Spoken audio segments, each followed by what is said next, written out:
Today we have a special joint planning land use management with the Transportation Committee members. I want to welcome my colleagues. As Councilman Rosendahl, the Chair of Transportation Committee, makes his way down, perhaps we can move on some of the items in the planning and land use. And we do have 4 items. Of the 4, or 5, but the director won't be here for his report. Of the 4, I think we can move 2 in terms of continuances. I just want to put that for the record. So we'll be continuing item number 2 to March 21st. To March 6th in committee, Councilman. March 6th? Oh, sorry, in council the 21st.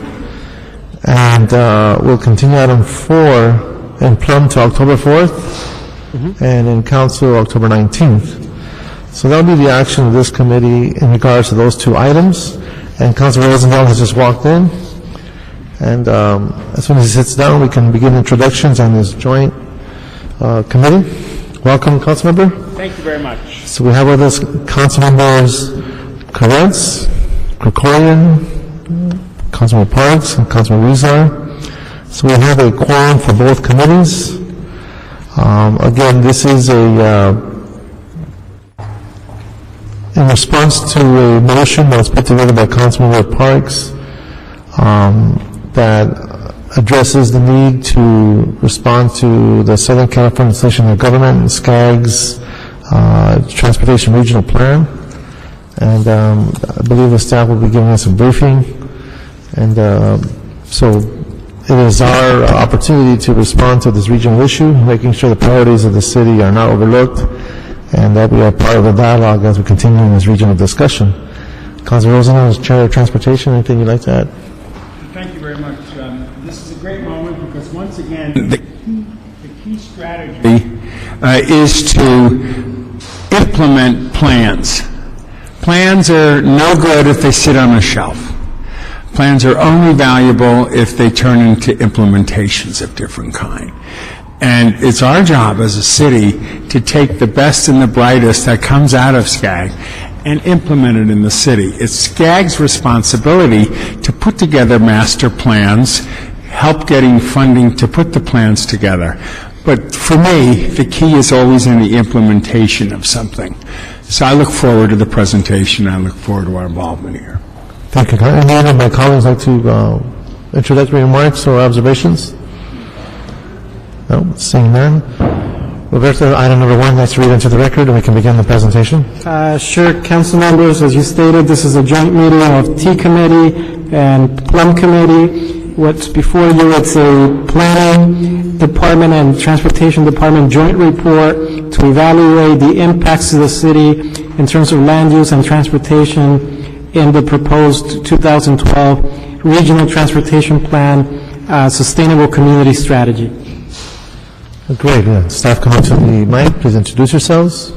Yes, good afternoon. Ken Bernstein, Principal City Planner for the Department of City Planning. I'm going to provide an introduction this afternoon on behalf of our 2 departments. This is a joint transmittal with the Department of Transportation, and I'm joined by Naomi Guth, who is our lead liaison to SCAG, as well as Department of Transportation staff, Miles Mitchell and Jay Kim and their team. We're also joined here in the audience today, should you have any questions for SCAG staff, by Doug Williford, Deputy Executive Director of SCAG, and his team, should any questions come up about the SCAG process. So just first to kind of tee up this item and give you a little bit of background as to what's before you. SCAG develops a regional transportation plan every 4 years, and the proposed RTP provides a vision for transportation investments throughout the 6-county SCAG region, this time around extending to the year 2035.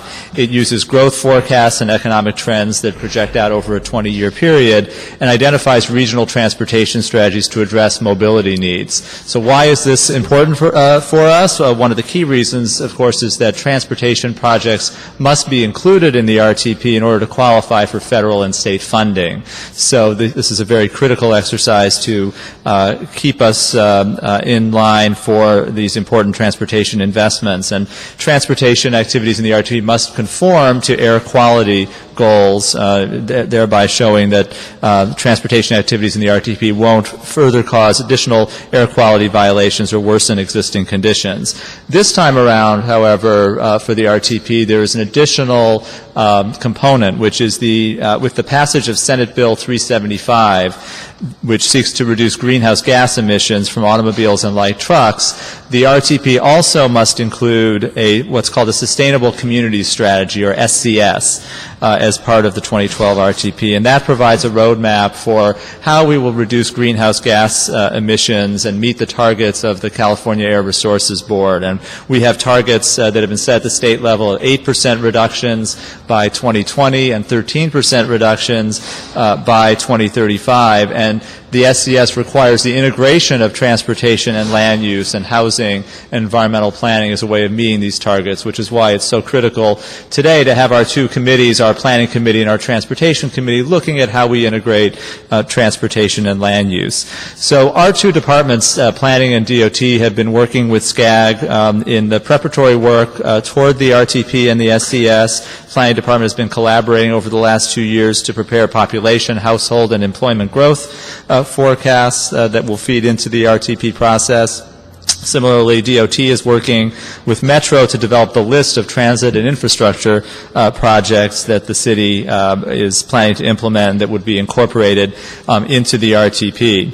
So in preparing this RTP and SCS, SCAG has put forth a range of options, of growth options or alternatives that look at different combinations of land use patterns with transportation improvements. And this is a kind of a continuum of scenarios, and there were 4 scenarios that were put forward a few months back. SCAG has indicated to us that their ultimate preferred alternative will be an amalgamation of most likely a couple of these scenarios, and that SCAG staff will be releasing its preferred alternative during the month of October, most likely mid to late October, in preparation for evaluation by at meeting policy committees of SCAG in early November. So this is a very timely discussion here at the Council by the joint committees today, and we were asked in the motion was Parks Rosendahl, to report back with the two departments looking at the potential impacts both in the realm of land use and transportation of the proposed scenarios of the RTP and SCS, again recognizing that this is still very preliminary and the final scenarios will be, the final preferred alternative will be coming back in great detail next month. This is a time to look at what are the potential alternatives. I will turn it over now to Naomi Guth from our Department of City Planning to talk about the land use impacts, and then Department of Transportation staff to fill you in on the transportation impacts.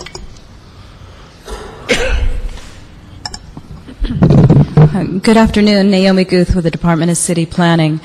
In terms of land use impacts, I'll direct your attention to attachment A in the staff report. It starts on the 4th page of the report.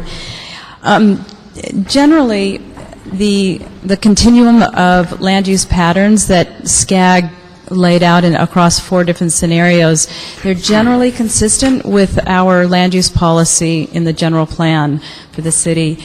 There are some exceptions and potentials for deviating from adopted policy for land use. And one of the options being considered, you'll see item B, tends to focus a little more on single-family development than we might see in the city of LA, given that our policy is to concentrate growth and housing development along transit corridors and transit station areas.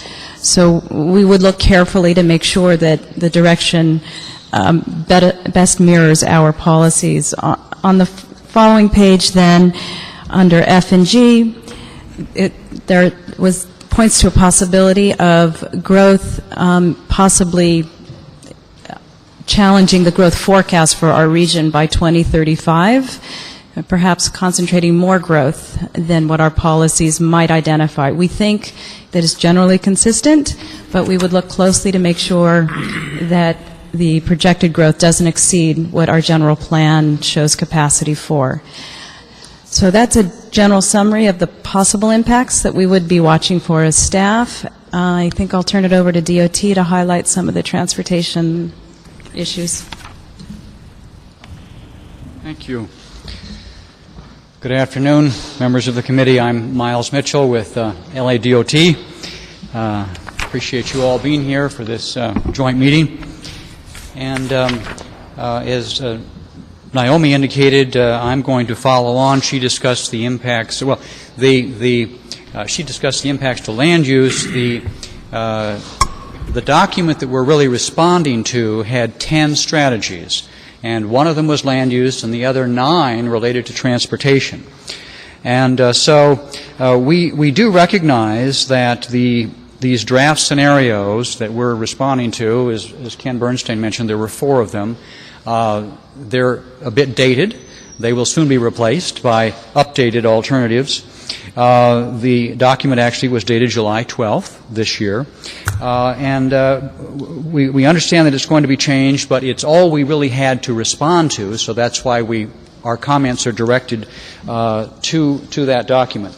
Now, there are 5 transportation strategies that our report highlights as having potential impacts on the city, and we wanted to bring these to your attention to indicate that these strategies are not necessarily supported by the city at this time.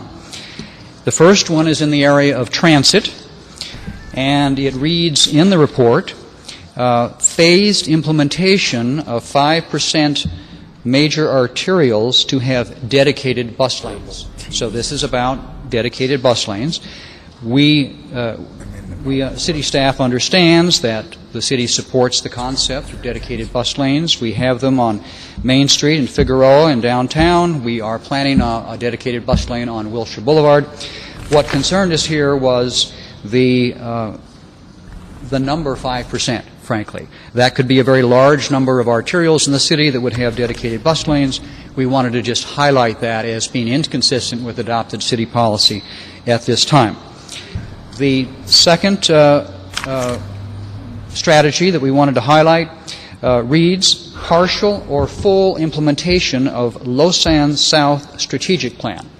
Now, the Lausanne South alignment stands for Los Angeles to San Diego, basically Metrolink and Amtrak rail. And this plan, the Lausanne South Strategic Plan, is a relatively new plan introduced by SCAG and other parties. We highlight it because it may not be consistent with prior positions taken by the Council with regard to the plan of the California High-Speed Rail Authority. And the Lausanne plan involves basically upgrading or enhanced speeds, some grade separations and so forth for this alignment along of Metrolink and Amtrak track, and it has merit. By itself, it has a lot of merit and a lot going for it. Again, we highlighted it because we believe it deserves further study to make sure that it's not inconsistent with adopted city policy. When you make these observations that it merits further study, yes, our action today is basically the initial point. We will have time to analyze and bring forth other recommendations and or observations that are more consistent with city's policies. Should there be tension between the SCAG and the city? Yes, Councilman Reyes, we do have that in one of our recommendations. We say it is understood that the city can supplement the comments that are in the report before you today. As we do the additional research that may be necessary, we can provide additional comments to SCAG.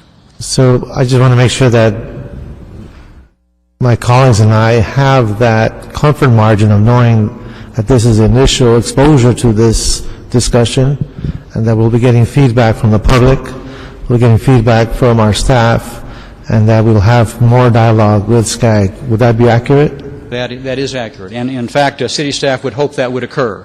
Okay. That this would be an ongoing process over the next couple of months. Yeah, and that point yes, that he made, the public outreach, how will that be done so that you get that reflective public comment? Well, at hearings like today. Besides a hearing like this, is there anything planned in communities or with neighborhood councils or for instance, I would automatically propose something in my district. I have 8 neighborhood councils that would love to engage in this or know about it or interact with it. Coming down in the middle of the day is a luxury that some people don't have because they have to be somewhere else, like work and so on. It's a very good suggestion. At the present time, I'm not aware of any outreach meetings planned by city staff. I know SCAG has a number of continuing outreach activities, and they're very good at that. So that's... Maybe coordination with SCAG, you could accomplish that so that I know my folks want to come down. They can't come down. They're working. Understand. I'd love to do an evening event, and I'd help you organize it in my district on specifics that do impact, their mobility. very good. All right, we'll follow up with SCAG on that. Okay, thank you for that. So, Myers, on the point of the high-speed rail, this city council has taken a position on several issues and how the high-speed rail is going to impact this transit corridor as it runs through the city. Do we need to share that with the city attorney to make sure that our direction and our previous positions through a set of motions that have been passed and that there's alignment in terms of consistency and what SCAG might be proposing versus what we stand? Is there enough, how can I put this, knowledge in what our posture's been given where SCAG is going with this policy direction?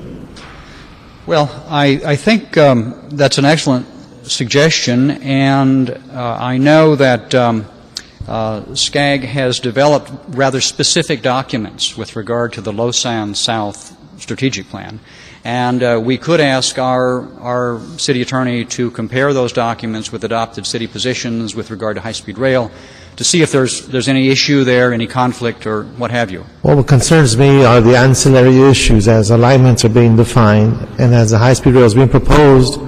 Let me give you a what-if scenario. I don't want to scare anyone in our city, but let's just say they're proposing because of this policy, we need to tear down certain corridors that are either there's housing or there's commercial or along a sensitive riverway, that inadvertently we promoted that because we took this position. So that's what I want to make sure we don't shoot ourselves in the foot, because we did not have the capability to see ahead as to what eventual impact could result given our position. That's what I'm concerned with.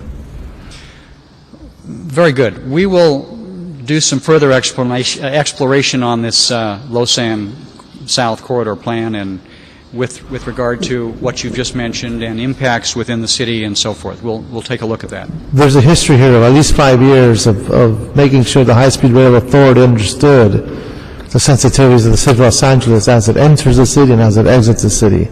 And those need to be consistent. I think what you're saying is that we should take the same care with regard to this plan as we have with the California High-Speed Rail Plan. Right. And we would agree with that. Okay, thank you. All right. The third transportation strategy we would like to highlight, we did highlight in our report, reads 10% of primary and secondary arterials to include bike facilities, to include bike facilities and implement all existing local and county bike plans. Now, pardon me, again, the city is very supportive of bike facilities. We just adopted a citywide bike plan after many years of very hard work, and we look forward to the phased implementation of that plan. The reason why this was highlighted was, again, the number, 10%, of primary and secondary arterials to include bike facilities. We basically just wanted to indicate to SCAG that that's a large number of arterials, primary and secondary, to have a bike facility, and the city would need to look at that very carefully before endorsing it, if it were to appear in the preferred alternative. So that's the third item that we highlighted. Fourth, and now we get into an area where we're getting a little bit adventurous here. We're going into the last of the 10 strategies called pricing. And the fourth one of the 5 that we wanted to highlight reads VMT pricing, vehicle miles traveled pricing, or similar mechanism to manage demand and provide funding for preservation, non-motorized, and transit improvements. And so this is a strategy which may or may not appear in the preferred alternative, but again, we responded to it in our report because it was in the draft scenario document of July 12th. And we believe that VMT pricing should be explored. We do need to find ways to encourage urban infill development and to raise revenue for transit improvements. However, this frankly is a controversial policy, and the city has not adopted a position. There are major issues which have delayed implementation in various parts of the country. Technical issues, for instance, how would vehicle miles be tracked accurately? Privacy issues, to what degree could or should the public's travel patterns be recorded and accessed? And political issues, because those who do travel a long ways to commute to their jobs would probably oppose a pricing mechanism that would impose a fee on them based upon the miles they travel. So, again, this is something that we thought we should highlight. It was in the scenarios. To be frank, we're not expecting to have this in any major way in the preferred alternative, but we'll have to wait and see. So we highlighted that. And then finally, fifth and finally, is cordon pricing. The transportation strategy reads in the scenario document, cordon pricing around key activity centers, initial pilot projects in downtown Los Angeles, and potentially LAX complex. Now, cordon pricing has proven effective in other cities such as Singapore, London, and Stockholm in reducing congestion. Staff does support an evaluation of congestion pricing strategies, including cordon pricing, as a potential solution to reduce congestion, improve air quality, and promote the use of other modes of travel. In particular, cordon pricing strategies in downtown may be worth exploring because of the major transit network in downtown, providing commuters with many alternatives. However, cordon pricing, whether it be downtown or LAX, would be a major policy decision affecting those coming into either downtown or LAX. And so we highlighted this to indicate that this was not something the city had adopted at the present time, and we wanted to convey that to SCAG formally as a part of our report. So these were the 5 transportation strategies that we highlighted in our report. And again, I want to just emphasize that we have, I think, a very good working relationship with SCAG. We appreciate all the hard work they are doing and will do with regard to SB 375, the Sustainable Community Strategy. We look forward to continuing to work with them in a cooperative way. And we are now open for questions or public comment as you wish, sir. Right. Let me ask just a couple of questions. One is,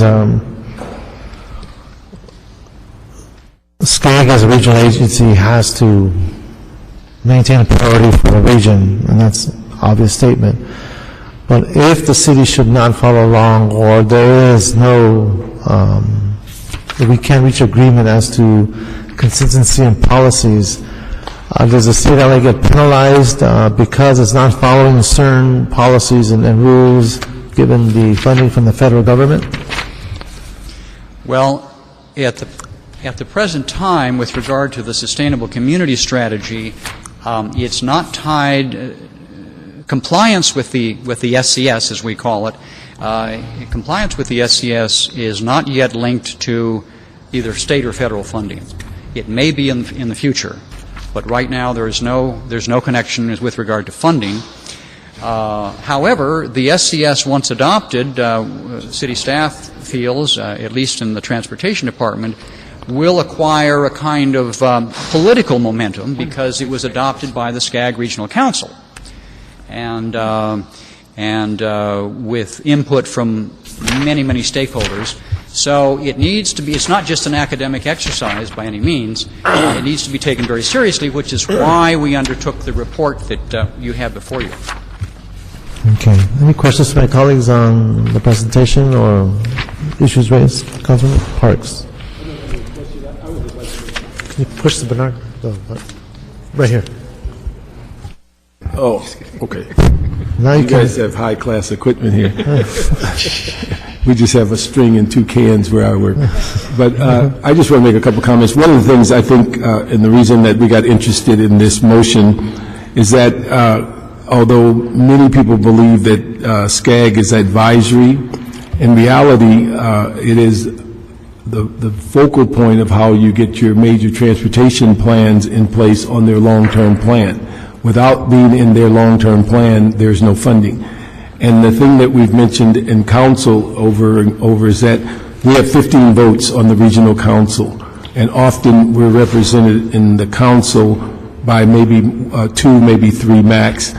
And it is somewhat unfair in the fact that we send staff to negotiate these issues, but when it's time to vote, that's what carries the weight as to what will finally end up in the plan.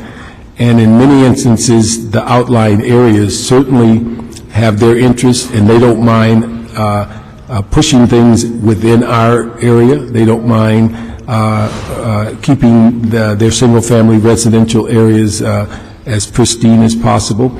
But I think it's important for us to realize just where this process takes us is that we get a report, but the voting and being present with the other principals in SCAG's regional council is where this really gets hammered out.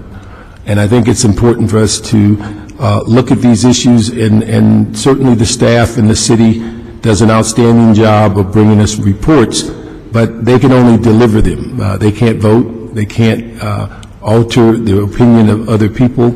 And I think it's important that we as a city look at a way in which we can donate an hour to an hour and a half a month to SCAG to be there.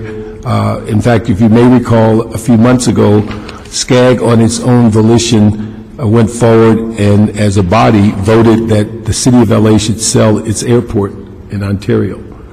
Didn't call us, didn't ask us whether we thought about it, didn't say, was that a good idea? But again, we know that also that the most recent implementation of the Expo or the Crenshaw line, if we had not as a city put forth the Slauson gateway line that, or Harbor Gateway line that goes down Slauson, we would not have that as part of the major plan. Now Crenshaw line can take you now all the way to the airport. If it had not been in the long range plan, we would not have the Crenshaw line today. And so these are things I hope that all of us looking at this, because when they start talking about policies that could move population from one area to another, that's all done on a vote. I mean, and that's where, and I think sometimes the perception, because on the housing element, it's advisory. They give us a number we don't have to implement, but it basically talks about capacity that you have the ability to deal with. But it could end up, particularly on the transportation side, where we lose out on literally millions of dollars because we didn't place something in the plan, and then MTA often replicates what SCAG does and puts it in their long-range plan, and so therefore we're in a position to where we're at least competitive for federal dollars. So I'd ask all of us to think about, as we complete this report, that's only a part of it, but that when it gets time to go before SCAG and gets hashed out in those regional meetings, that's where our presence is needed. Councilor Parks, my hat goes off to you because you've been one of the most consistent. I know Councilman Bernstein, when he was here, was very present in SCAG. I just recently started going in the past few months. Councilman Parks brought it to my attention that a lot of economic development strategies and policy development language was beginning, and now we're having the regional housing discussions and conferences. That, and I applaud SCAG for allowing us to participate at that regional level. But if we were to put in perspective, if all 15 of us showed up to vote on these policies, it would be a profound impression in terms of how the region moves. And each one of us has our respective committees. We all are working very hard. We handle 4 or 5 committees, and I know it's very hard on our time, but to echo Councilor Parks' words, there are literally millions of dollars at stake as the resources dwindle. elbows get a little bit sharper and the energy gets a little bit more feistier at the regional level, and how we take care of our region, and the housing question is a good example. There's a term that I don't like, but it's used often. It's warehousing the labor force. I mean, where the people live, and that becomes a very emotional question. But regionally, it becomes a very how can I put this, contentious issue based on how people want to preserve their quality of life, based on this tension. And I'll stop there. But Councilman Koretz. I was actually going to make a similar point. But I think, as a practical matter, whether you're going to get all 15 council members to start regularly attending routine SCAG meetings, I kind of doubt that's actually going to happen. But if there was a way that there could be some coordination so that we would know the meetings that are notable, such as if there was a meeting where decisions were going to be made on this plan, you look through this and you see things clearly like their approach to housing, that housing is mostly single family, and obviously that's the strategy that's not based on LA's experience and LA's plan for where new housing should go. If there's the right meeting and we all knew about it, I still don't know if you'd get 14 members or 15 when we're a full complement after the election. But I think you might get most of us for an occasional meeting. So if there's some intelligent way for us to coordinate this, so we would know which were the meetings that were less routine, we might be able to get enough members to change the outcome of a lot of this stuff. Well, typically in the past, the CLA would shoot up a flare and say, all right, folks, this is important to the city, and we have these meetings that are going to be presenting itself. And typically in the past, that's how we were alerted. But that has been coming mostly from our colleagues who are attending. And again, it's just a matter of regrouping and creating that focus. And I agree with you, perhaps we need to logistically figure out a way to create that mechanism so that we're all alerted at the same time from the CLA when policies like this are in front of us, and we need to get a 1 month or 2 month queuing up of how to posture the city. And usually, like Councilman Parks will put forth a motion, say, right, folks, we need attention over here, and let's get focused, and that's what's happening today. But I think one of the things you have to realize that they're making major decisions every meeting. Not necessarily may not impact your specific area, but they're making decisions within the county about a variety of things that have either primary or secondary impact on 4 or 5 county regions. And so it's a matter of maybe staff getting access to those agendas, looking through them. We've asked the CLA to begin to give us CLA notes on the high-profile stuff. Now, it just depends on timing. I don't know if everybody has time to go to be on committees. That's like a 3-hour commitment. The regional meeting is roughly about an hour, hour and a half. But everything that's handled on the committees come through the regional. So it's a matter of just working. I think it's a Thursday morning once a month. And so it's an issue that, again, some very important things. But if your staff gets on that mailing list or get the where's Domingo? Is John Wickham, is he the CLA? John Wickham is the CLA that handles it for the council. And so it's a matter, and I think Annie, so those two would be your contacts. Yeah, I think if there was some way to differentiate between the more routine meetings and the ones that are a little higher profile. I mean, I don't know that I would come to every one, but I would come to every one that I knew was important. So if we can figure out some intelligent way to approach that, I suspect most of us would come to something that we thought had some critical impact on the city.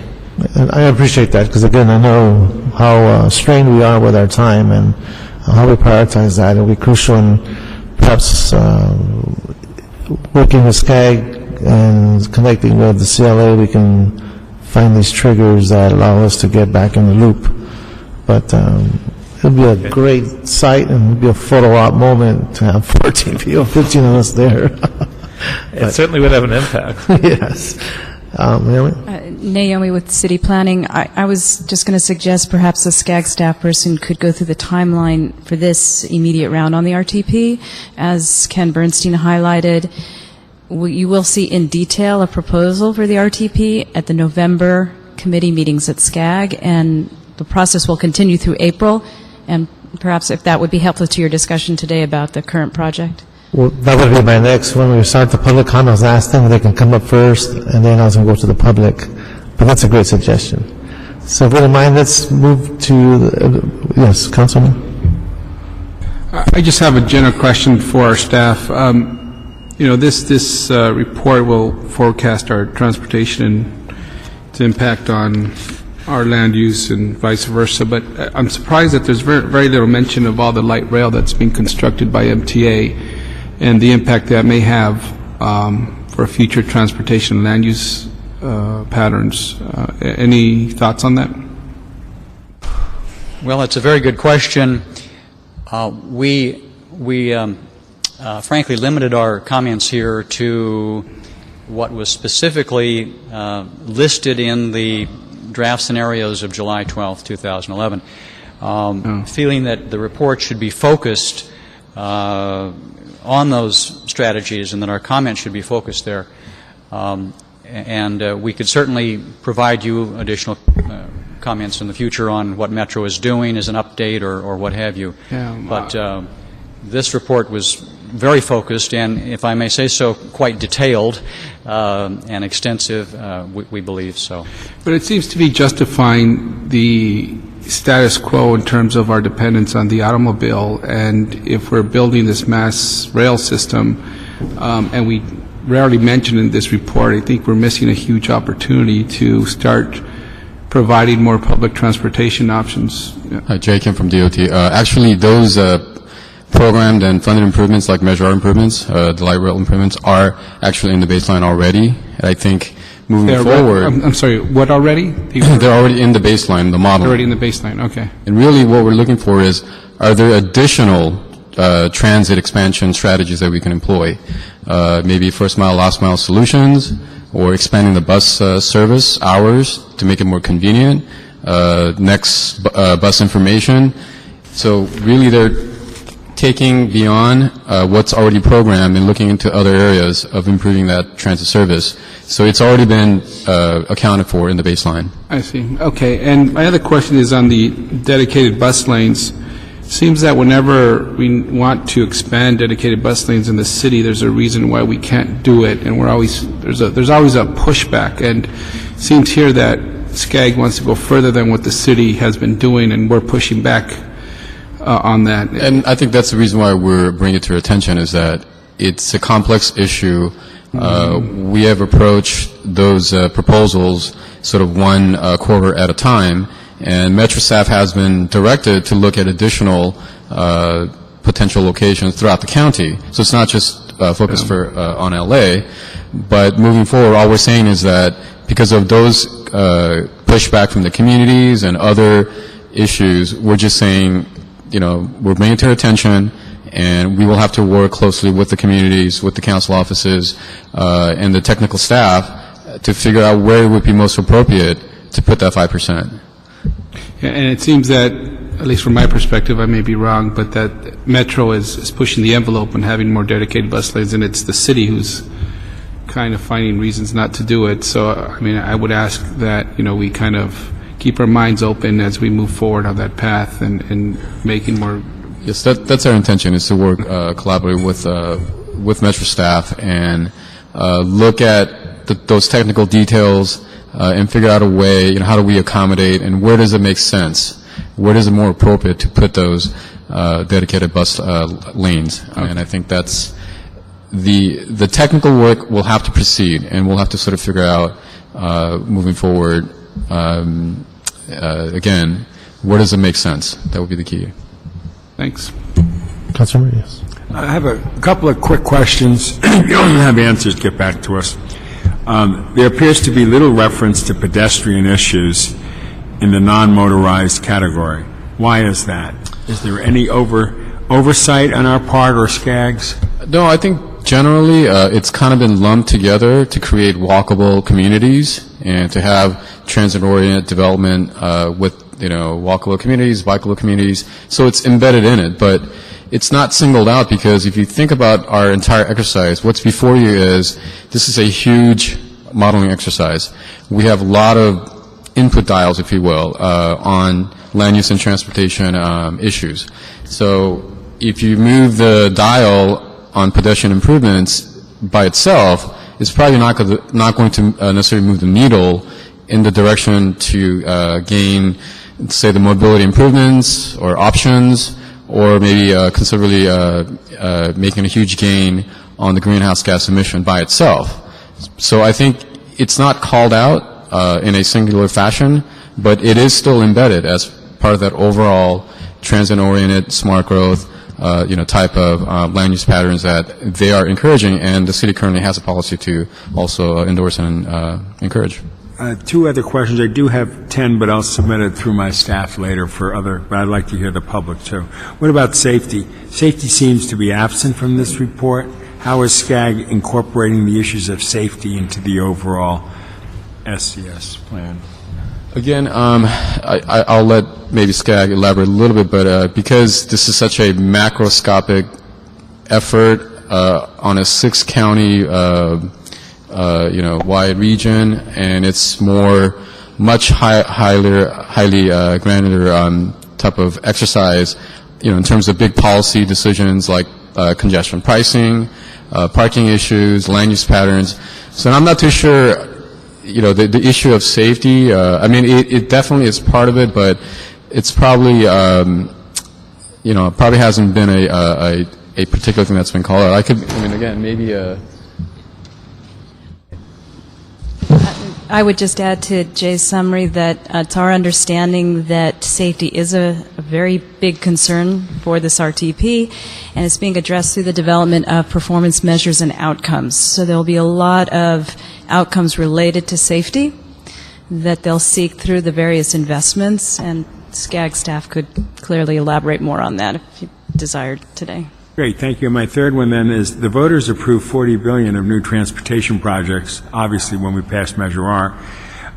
We need to build the infrastructure to support those transit lines. Do we have a breakdown of how many transportation projects we submitted to SCAG are focused on transit, pedestrians, bicycle versus automobile or goods movement? Can we get a breakdown if you don't have one? Could you repeat the question again? Yeah. Sure. The voters approved $40 billion of new transportation projects when we passed Measure R. We obviously need to build the infrastructure to support those transit lines.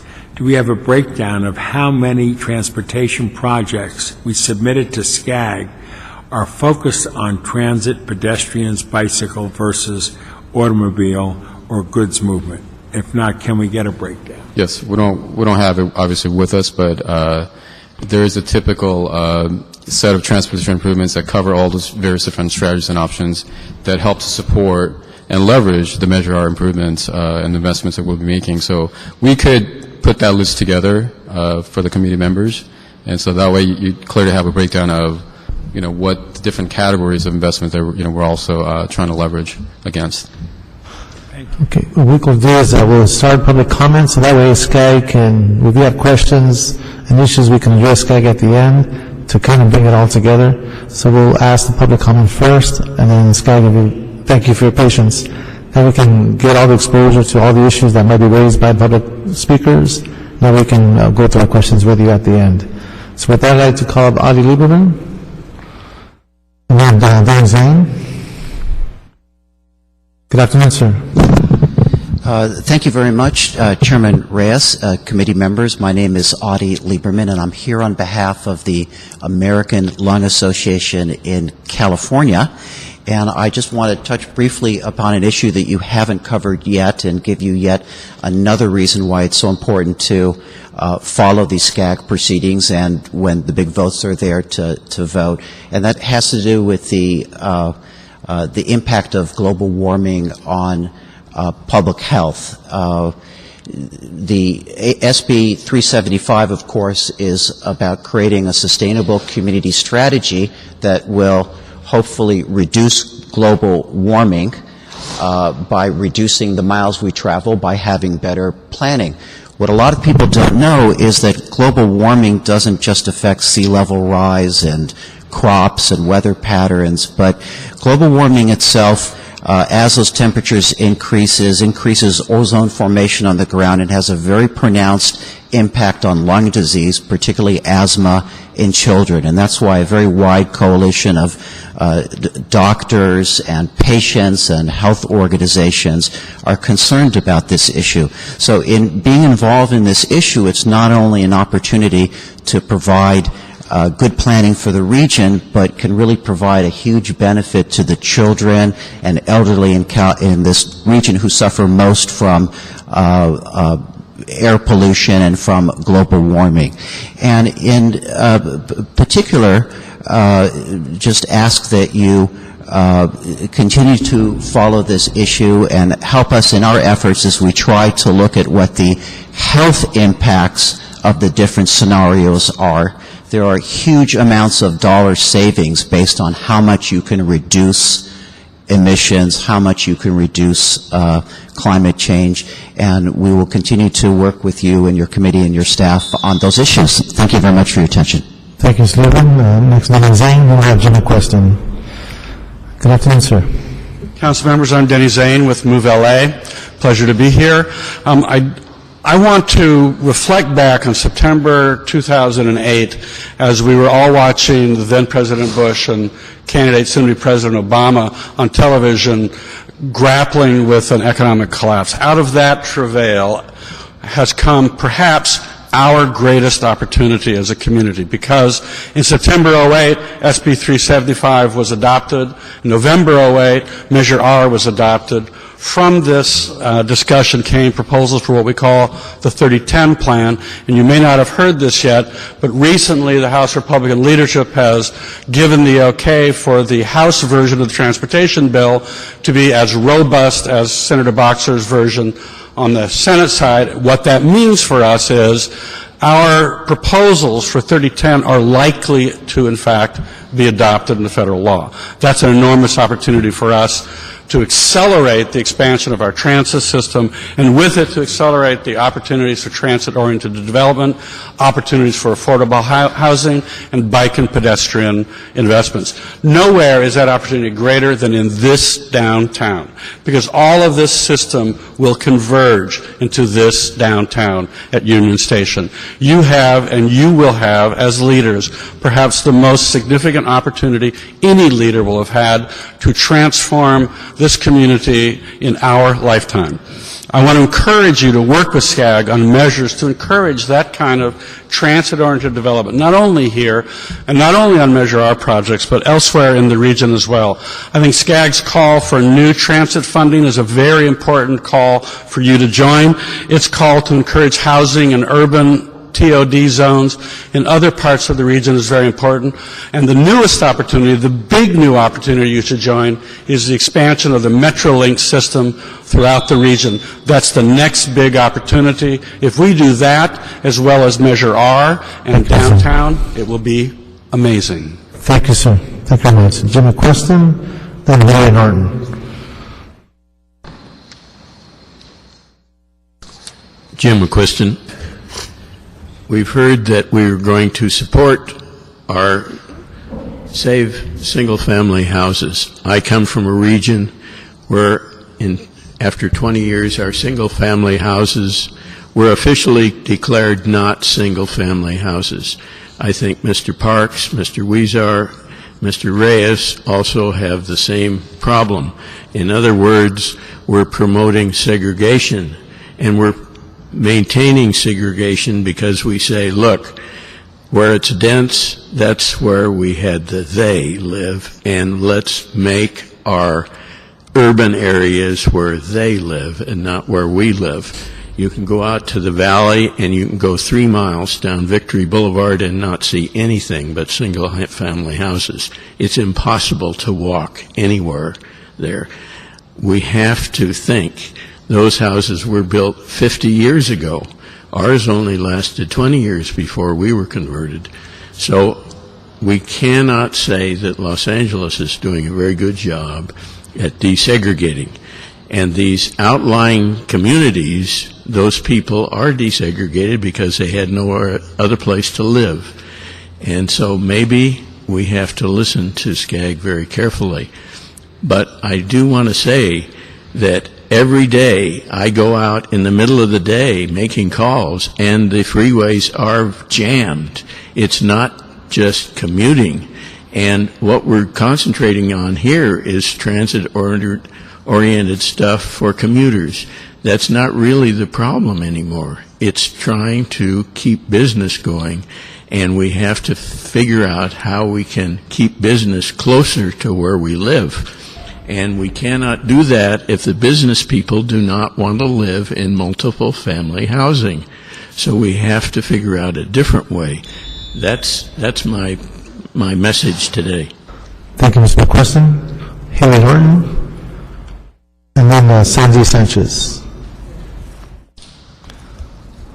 Good afternoon, council members. Good afternoon. My name is Hillary Norton, and I'm the executive director of FAST, Fixing Angelinos Stuck in Traffic. And I'm also here as the co-chair of the Chamber's Land Use and Mobility Committee and the co-chair of Central City Association's Transportation Committee. I'm here to speak in favor of the many aspects of the Regional Transportation Plan. First, the focus on TODs and investing in good development, especially housing along transit, is important. A network of bus rapid transit lanes, a network of high occupancy toll lanes with pricing associated with them, so we incentivize people to travel more rapidly, be frugal with their travel, and then pay for transit that can go along these routes. We're also here in support of the regional bike lanes and the work that's being done to give people meaningful alternatives, whether it's bikes, buses, or transit.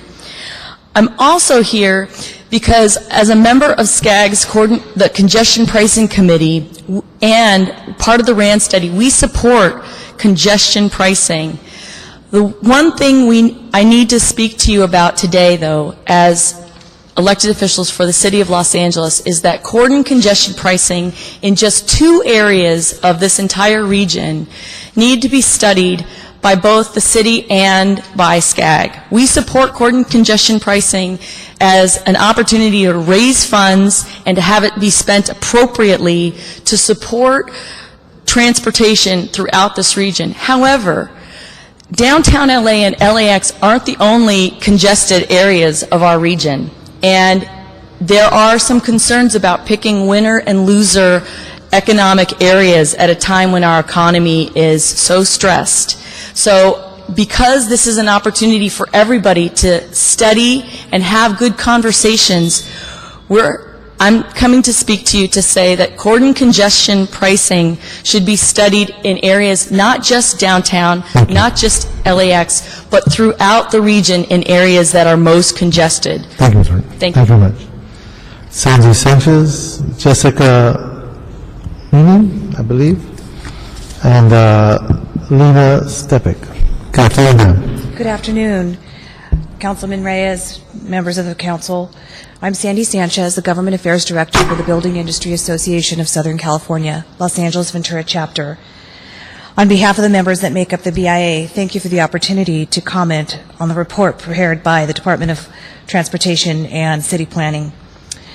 Following the August 11th City Council hearing, the BIA submitted a comment letter to both Planning and DOT to discuss our concerns regarding the SCS alternatives and the scenarios presented by SCAG. I have brought a copy of this letter for your review as well. After a thoughtful review of the scenarios, only scenario 1 appears to be most accurately reflect the spirit of the City of LA general plan. Scenarios 2, 3, and 4 constrain single-family development in greenfields for this region, and as a result could result in a loss of single-family neighborhoods. This is the largest city in the SCAG region, and LA should consider the impacts of the scenarios as we move forward with this process. Our concerns are outlined in our letter, and we encourage both DOT and planning staff to carefully review the proposed scenarios and to continue studying the impacts on land use. I want to thank you for your questions. You're asking the very difficult questions that I think we need to take a good hard look at before we make any big decisions for our region. I look forward to continuing to work with staff, with SCAG, and with you for dealing with this very important issue. Thank you, ma'am. Jessica? Good afternoon. Good afternoon, council members. My name is Jessica Meany, and I'm the California Policy Manager for a national nonprofit called the Safe Routes to School National Partnership. What I'm here to raise your awareness, what I wanted to just share with you my concerns, is there is really absolutely no pedestrian strategies in there. I'm really worried about the lack of walking and biking projects that are in there. Our last regional transportation plan adopted in 2008 allocated 0.46% of all available funding here in Southern Cal to fund walking and biking projects. But I was just reviewing 2009 National Household Travel Survey, and I literally almost fell out of my chair when I saw the statistic that 23.28% of all trips here in Los Angeles County, just LA County, almost 24% are done walking. Without acknowledging this mode, without funding this mode, and without keeping people safe, we're really doing a disservice. And SB 375, its whole goal is getting people out of the cars. And so if we're at Los Angeles County and we're at 1.86% of all trips here in LA County are biking, these are pretty big, impressive numbers, and we're not investing any planning. So when we hear people say, I think Councilmember Parks said, this is a key plan that promotes plans for the regions. And if we ignore walking and biking, and we're not making sure that you can access Union Station safely and addressing safety, just another scary thing for me is over half of our state's pedestrian and bicycle collisions happen in the SCAG region. So if our regional transportation plan isn't putting safety of all roadway users first, as well as all modes in an effort to reduce car trips, I think we're making a big mistake. So, thank you. And I also wanted to just remind you, you should add in that the City of Los Angeles has allocated $1.2 million to create a citywide Safe Routes to School plan. You should be really proud of that. 14% of morning traffic is caused by private car drop-off. Again, if we're not dealing with these key strategies as we develop our plans, we're really missing the boat. Thank you. Thank you. Thank you for your hard work. Next speaker. Good afternoon, ma'am. Hi, good afternoon. My name is Lena Stepik, and I'm a community organizer with East LA Community Corporation, ELAC, in Boyle Heights. And I'm really happy to see that you all are engaging with SB 375 and the SCS, because it's something that we and our members have been talking about this can really impact low-income residents of color in Los Angeles. And we've been engaging it with SCAG through their community outreach, and we're really glad that they're expanding that. And I wanted to ask your support in some of the things you've already been addressing in your comments, including meaningful community engagement to ensure that that continues and that translation and interpretation is provided throughout this process, and also that throughout this process equity is maintained at the core, which is something that everyone has stated that they see as the core of this SCS process, particularly around the TOD light rail stations, that the land use decisions and planning that goes around there truly benefits current residents, who studies have shown are those who actually use the transportation in the way that SB 375 originally intends. And also to include at the core measures for affordable housing and zero displacement and affordable and accessible local transit for low and very low income residents. So, thank you. Well, you packed a lot in about a minute and a half. That's pretty good. Thank you for that. We can ask the SCAG representatives to come on up, and I want to thank you for being here and your patience. First, I want to acknowledge your support for this council. I know you've been very giving in terms of coming to our council offices. You bring staff over. You've been, I think, great facilitator in terms of making sure we seeking our input, but I know we need to do more as well. That being said, given the questions raised, and I think the most paramount one in the context of attendance, what are the key dates that you see in the horizon given this particular policy discussion? Thank you very much, Councilmember Reyes, and thank all of you for having me here. My name is Doug Williford. I'm Deputy Executive Director of SCAG, in charge of what we call plans and programs, which is all of this stuff that we're talking about here today. The two most important upcoming dates is two meetings that you've had your staff reference, which is the November 3rd meeting. That will be a joint regional council and policy committee meeting. We have a transportation policy, a land use policy committee, an environmental policy, and all of those members feed into our regional council. As you've heard referenced earlier today, on November 3rd, we're going to be requesting this joint policy committee meeting to make a recommendation on the preferred alternative to the regional council to put it out for public review. The regional council will then be meeting 1 month later, which is the second important meeting I would mention to you, on December 1st, to formally put out the draft regional transportation plan and sustainable community strategy for public review. And it will be the standard public review period that you're used to hearing here at the city, 45 to 60 days. We'll respond to comments, and then the final decision will be at our annual General Assembly meeting. That will be on April 5th of next year, 2012. So we're still a little bit of ways from that. Those are the key dates, Councilmember, that I see coming up for the RTP. And these are days that are voting days. That's right. And those are our normal regional council voting days for the month of November, month of December, and month of April. Okay.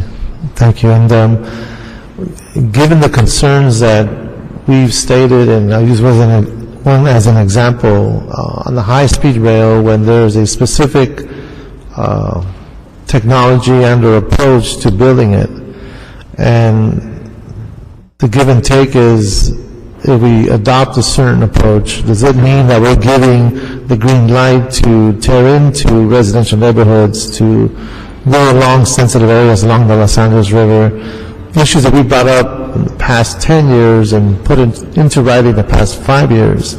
Our ability to understand those impacts between now and November, the discussion today allows us to engage that level of discussion? Yes, we are very aware of all of the issues and the controversies and the planning that is still yet to be done, not only here within the city of Los Angeles, but wherever the high-speed rail is being proposed, particularly within the urbanized area. These issues have come up virtually everywhere throughout the entire state of California. Because of that, to the extent that the state's high-speed rail network would be reflected within our preferred alternative, which is what we're calling our staff recommendation, that's still under development, but we're very close to being there. It would basically be a corridor and would not attempt to get into a detailed alignment, and there, because we understand it's premature, there's no way you could work through the kind of issues you just mentioned by November or December. The county transportation commissions, along with the cities that are traditionally affected, are the agencies where that kind of detailed neighborhood planning is best to be done. SCAG would normally not engage in that kind of detailed neighborhood planning. That's not our forte. We would show, to be specific, the phase one of the high-speed rail network is broadly from Palmdale to Union Station down to Anaheim. That is the kind of corridor that you might expect would be reflected within our regional transportation plan, but it wouldn't be literally so skinny that it would be so defined as to try to get into the neighborhood planning issues that you just mentioned. I do want to mention, because I heard some concerns expressed earlier today about the Lausanne corridor, that does not conflict or compromise the state's high-speed rail network at all.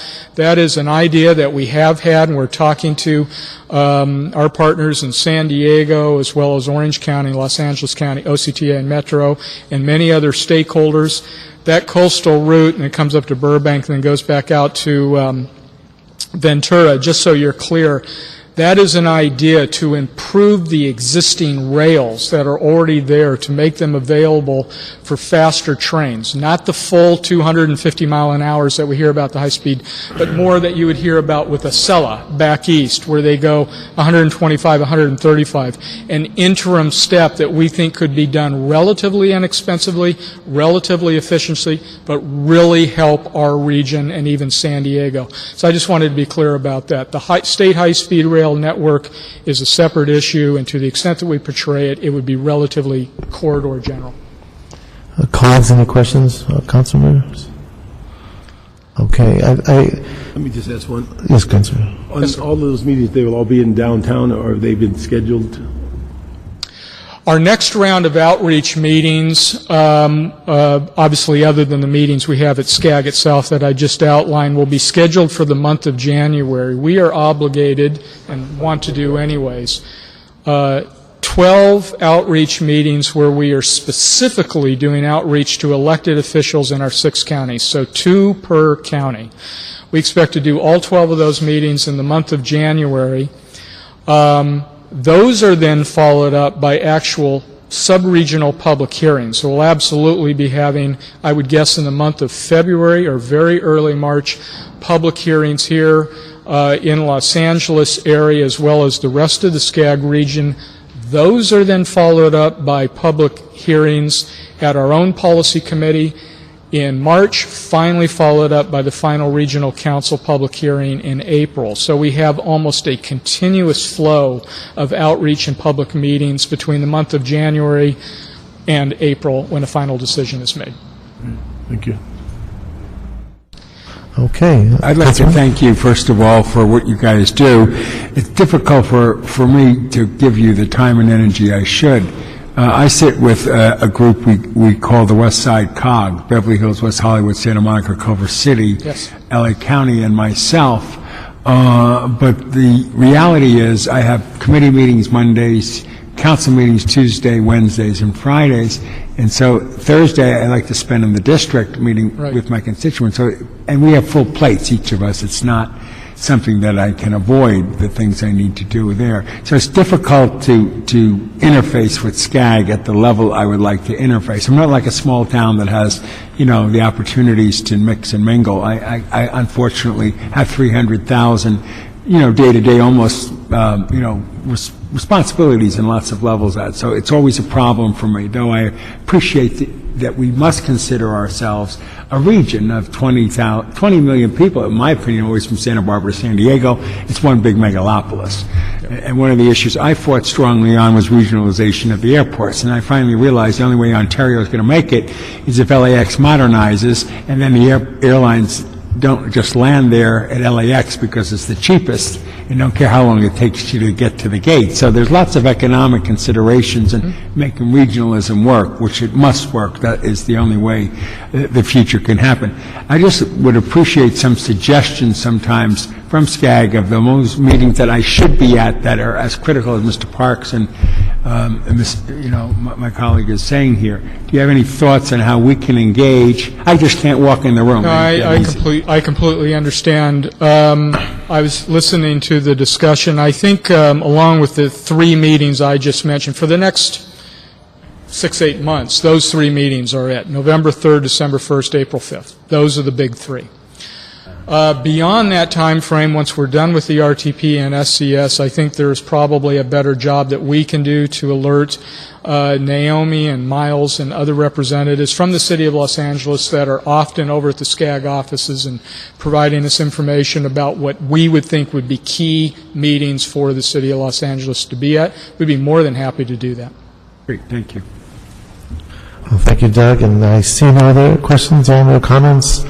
With that, colleagues, there are a set of directions I'd like to read into the record, and if you agree, we can move forward on this item.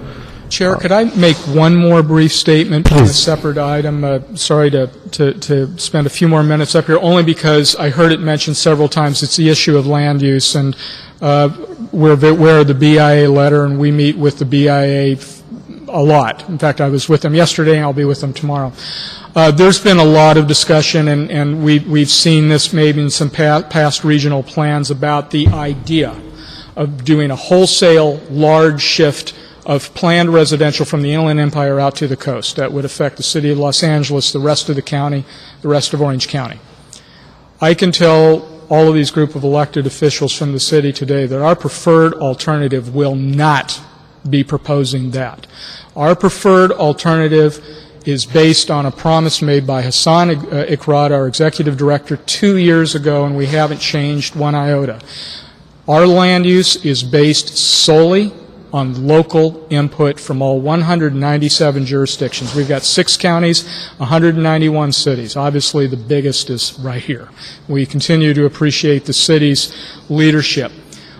What we're finding not only with the city of Los Angeles, but with many of the particularly bigger cities, including those cities in the Inland Empire, is for their own local and regional reasons, for economic development reasons. They're building up areas in their center city. They're doing great mixed use. They're doing TOD. They're doing smart growth. They've been doing it for 15 years. I don't need to tell you that. There's a lot of residential, about 25,000 dwelling units, I think, right now in downtown.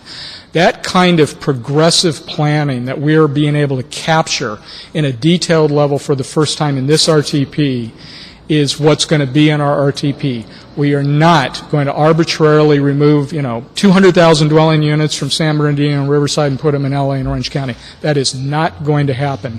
We're taking their local input as well as your local input. And I wanted to clarify that for this group of elected officials as well as members in the audience, because it comes up a lot and it is very important. And I appreciate that. It allows for a dialogue of greater confidence and trying to look at the region as a whole as opposed to a fiefdom mentality, and that's, I think, what shortchanges our future when we can see beyond our boundaries and look at this from that point of view. So that being said, anything else? Very much. Okay, thank you, sir. So that being said, we can, if my colleagues agree, we can authorize the Department of Transportation and Planning departments to submit the comments and attachment of its joint report to SCAG inasmuch as the strategies identified therein may have a potential impact on the city. 2, request that SCAG provide copies of the draft SCS land use maps for review by the Planning and Transportation departments, Council and Mayor prior to SCS adoption, inasmuch as these maps will identify geographical areas of the city where projects can be eligible for CEQA streamlining and thereby potentially allowing development projects to receive mitigated negative declarations, MNDs, in the development review process and thereby impact the growth in the city. And that would be the 2 items and directives from this body, if you so agree. So we have an aye vote all across from both committees. Aye. Aye. Okay, that's an aye, right, Paul? Okay, all right. Roberto? Paul, square. Okay, and there's one more. Okay, this is New York. Okay, authorize the planning DOT departments to convey the comments to SCAG requesting that they be incorporated into the 2012 RTP SCS with the understanding that the comments may be modified and supplemented by the city with the council and mayor approval as the RTP SCS is further developed. Okay. So we have an aye on both committees, and there'll be the action of both the joint committees. I want to thank my colleagues for this. These are important issues and questions, and hopefully we can see each other. Maybe we can have a council meeting in SCAG to guarantee 14. Just kidding. All right, folks. So this item, and we can adjourn this phase of the hearing. And Bill, anything else you want to? Thank you all for coming. Thank you, Aaron. Thank you. Okay, so that, Roberto, leaves us with one item. Yes, Councilman. It's item 3. It's an appeal relative to the decision of zoning administrator to deny variances for a third unit at an existing duplex in CD5. Okay, can I get the staff to present the report on this item? This is item number 3.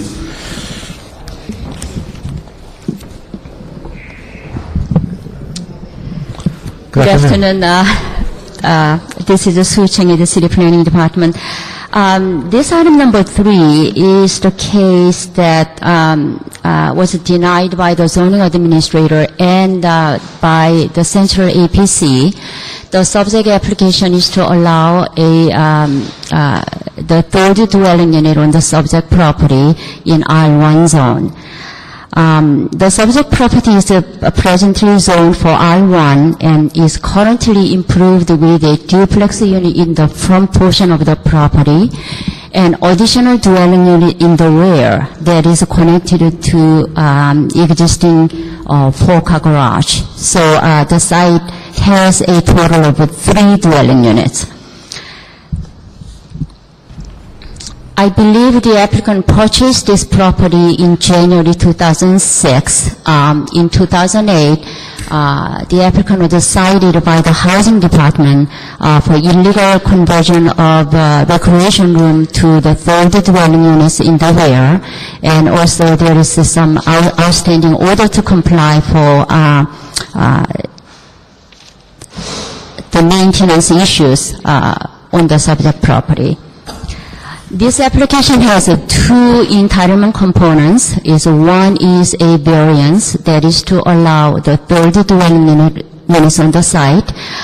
Even though the property is zoned R1, which only allows 1 dwelling unit, the existing 2 duplex unit in the front portion, which was legally built in, I believe, in 1931, they are allowed to remain. So variance is to allow the 3rd dwelling units without any required parking space, and also non-conforming parking location, because more than 2 dwelling units, the cars are not allowed to back out into the public right-of-way directly. So that is also a zone variance request, included that request. There is an over-in-height fence on the subject property in the front yard and also in the northerly side at the setback area. That portion of the applicant's request was approved, and it was not challenged by neighbors or nor by the applicant. So I don't believe that is the subject of this appeal. The variance portion to allow the 3rd dwelling unit and also associated zoning administrator adjustment to allow the existing reduced rear yard setback to remain, that is denied by the zoning administrator and also by the Central Area Planning Commission on August 30th. The reason we are here before you today, because the variance portion was disapproved by the Area Planning Commission, there is no appeal available by the applicant or any aggrieved party. However, the council can assert jurisdiction over commission action per section 245. That's what exactly Council District 5 claimed on this case. That's why we are here. So you're saying that the 245 was triggered by the council office? That is correct, Council District 5. Okay. That's why we are here today. Otherwise, there is no appeal available by, allowed by, to be filed by the applicant or any aggrieved party, because the variance portion was denied by Central Area Planning Commission. Okay. As you may have my determination letter, we do not approve or disapprove any discretionary applications just because I like it or you like it or any neighbors like it. We are required to make very specific findings to support our decision. In this case, the variance application, we required to make 5 specific findings. Those findings are really tough to make. It's almost black and white. Why this subject property should be allowed to have such privileges to have a 3rd dwelling unit when any of the property owners are allowed to have only 1 dwelling unit in R1 zone. If you take a look at my findings, there's no practical difficulties or unnecessary hardships. Applicant stated that the illegal conversion occurred in 1992, but actually there is no evidence that shows that's when it happened. Applicant purchased this property in 2006. As part of our appeal package, I think they included some documentation from Department of Water and Power. I think there was certificate of completion or something that shows a retrofit to install some low water flow toilets. That was dated in 2005. So actually nobody knows when this illegal conversion really occurred. Regardless, the applicant's ignorance of this zoning regulation, this is public information. They could have practiced the due diligence before they purchase this property. City just cannot take any liability just because applicant didn't know. That is not special circumstances. And also, I fully understand why council office did a 245. They really concerned about loss of a rental unit. In this room, nobody will argue that the rental unit is very important, and especially we need affordable housing throughout the city. But that is not part of a justification we use to approve such variance applications. And also, applicants stated that this unit is not visible from street level, and no new construction is required. This is just like I want to add some poultry slaughter in my backyard because it's not visible from street. I don't think I'll be allowed to have that, my poultry use, because it's not visible. That's kind of irrelevant, and we just cannot use that as a justification for variance applications. And also retaining rental units. It's very important that we do not lose the existing rental unit. But this rental unit is not legal to begin with. They shouldn't be there to begin with. And just because we need more rental unit, the illegal conversion is not proper way to address our rental housing issues throughout the city. It cannot be used as a special circumstances to justify variance applications. Applicant said that the denial of this application will result in financial hardship. Financial hardship is never used to grant variance applications. It does not have to be demolished. It just, they can remove the kitchen facility and just restore that to a recreation room as a intended use. And also, another findings we have to make, this property should be unique. That distinguishes from other properties in the same zone and same vicinity. This is one of properties in the area zoned in R1.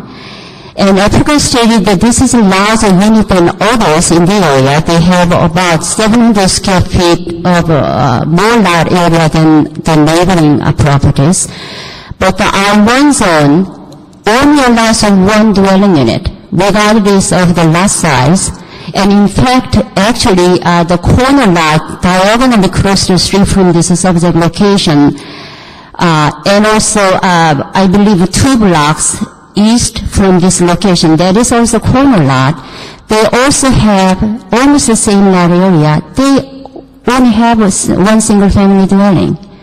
This applicant is allowed to have 2 non-conforming dwelling units. Now adding 3 dwelling units is almost equivalent to 300% of the density permitted by the zone.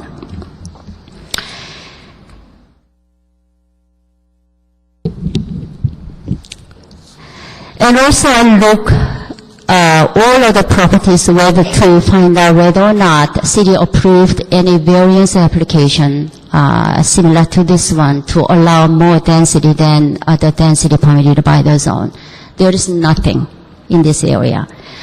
Entire block, all the properties are improved with a single family dwelling, except for 2 properties on this block at 1121 and 1112 South Stearns Drive. Those 2 properties are improved, one with 4 units, the other one is with 2 units.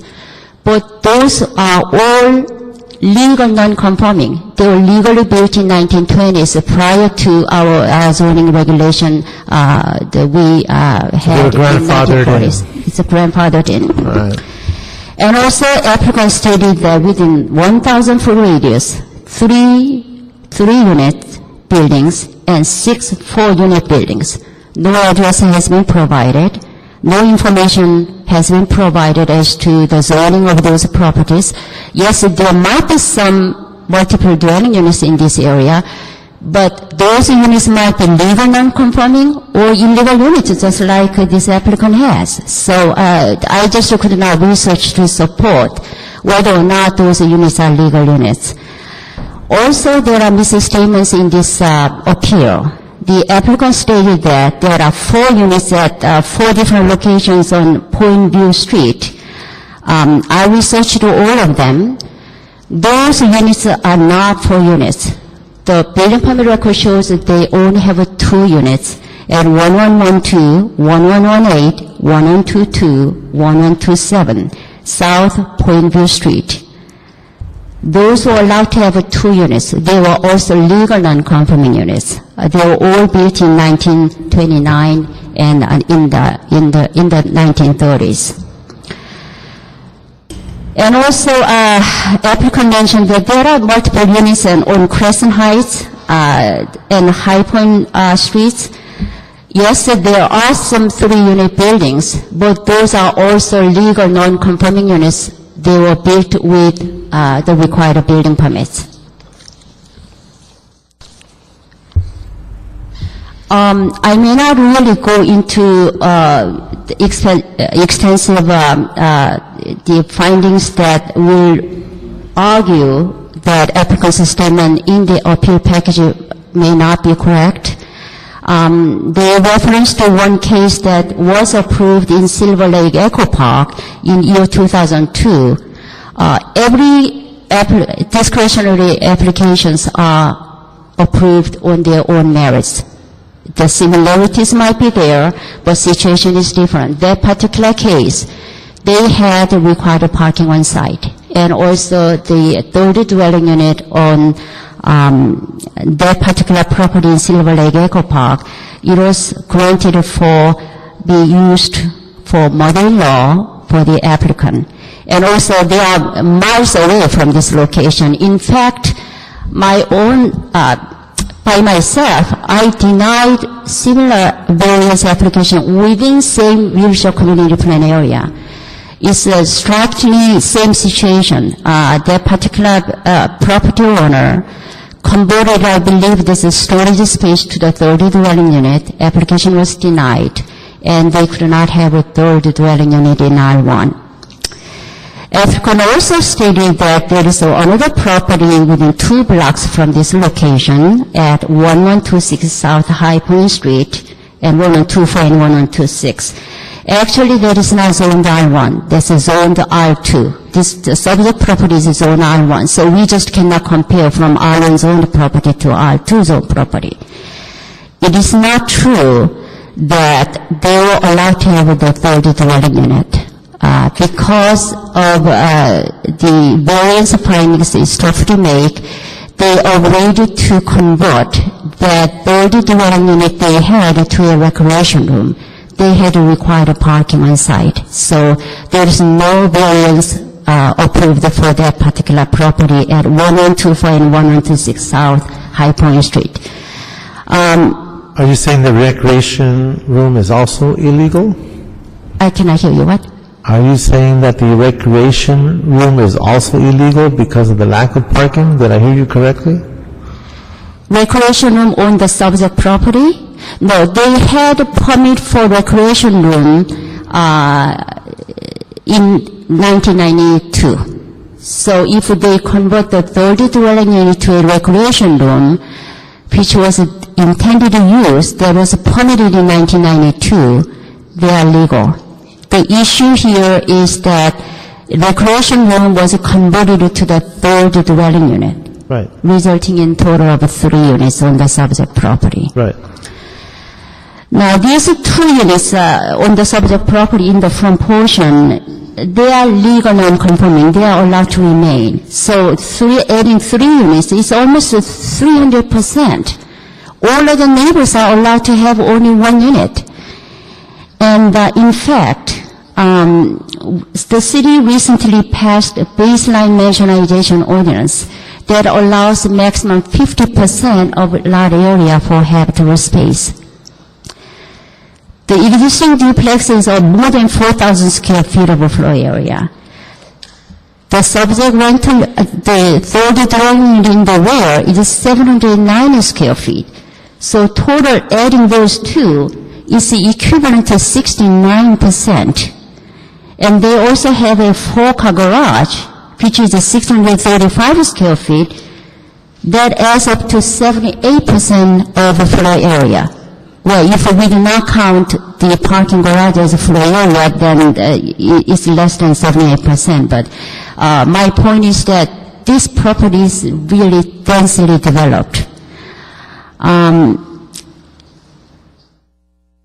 Your action today has a broader implication throughout the city. As we all know, this kind of illegal construction, illegal conversion of a garage or storage space to a rental unit have resulted in a loss of lives. And actually, granting this application will not allow only one more dwelling unit. It will set a precedent, and we will open floodgates of other applicants who will follow same application similar to this application, resulting in cumulative impacts throughout the city. So if I hear correctly, you're saying by approving this, it will open the floodgates? That is correct. That's what you said. Okay. There is no justification. If we have a specific justification to make this subject property unique, that will distinguish from other properties, then it will not set a precedent. But I do not see any special circumstances. No, this property is not unique. This is one of those R1 zone properties. So I think your decision today is very important. Okay, thank you. Is that a conclusion, or? I'll conclude my presentation. Okay, I just want to make sure I don't want to cut you off. Okay, thanks.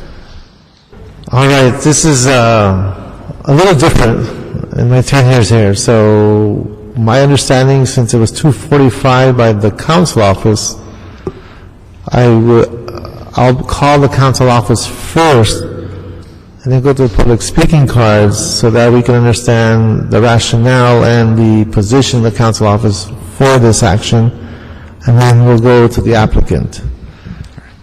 Good afternoon, Chairman Reyes, and thank you for your time and the time of the committee.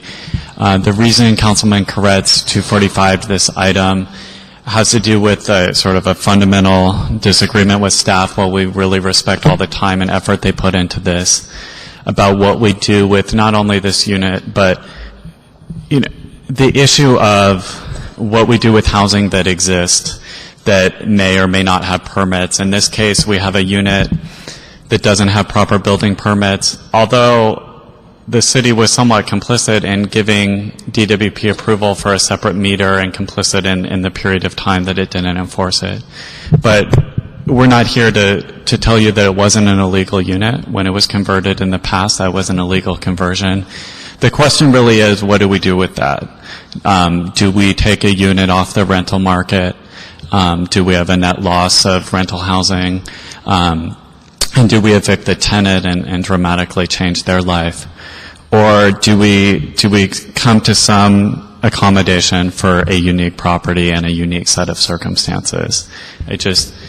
In the councilman's view, we don't see this as opening the floodgates. If the idea is that properties where there's an illegal unit, where there's some evidence that the city knew about it and waited to enforce about it, and the lot is larger, and they've submitted signatures from some neighbors that are in support, and they're trying to do the right thing and legalize it. If that's the precedent we're setting, that's a precedent that we're comfortable with. But what we're not saying with this 245 is... Can you say that one more time? I mean, I think the issue is much more narrow than what was presented to you. It's not opening the floodgates to illegal conversions going forward, because we speak with different constituents and we do hold standards.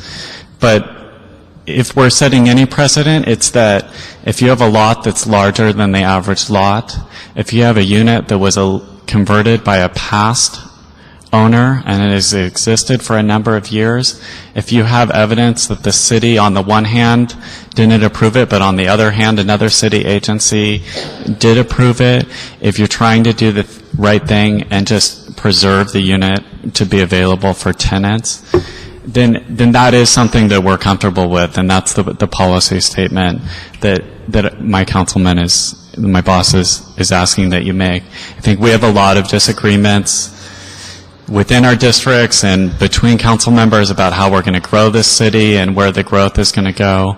But I think it's actually an easier question if we ask ourselves just in the abstract, should we protect housing that exists or should we make it go away?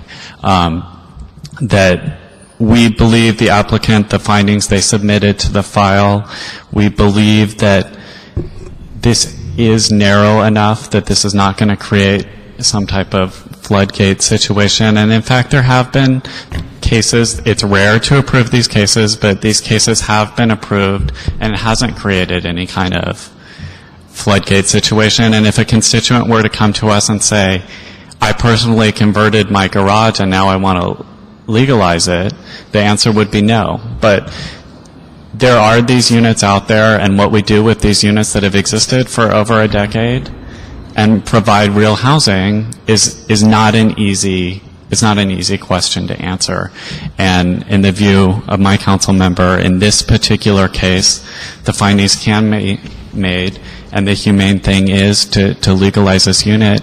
And a single unit may not be substantial mathematically to the rental stock of the city, but it is substantial to the occupant of that unit. And a unit that's existed for over 10 years is going to have, legalizing it is going to have no new impact on that community whatsoever, because they've lived with whatever impact exists since 1992. There's nothing new from today's action. Okay, thank you. Let's go through the cards and then we'll have our discussion.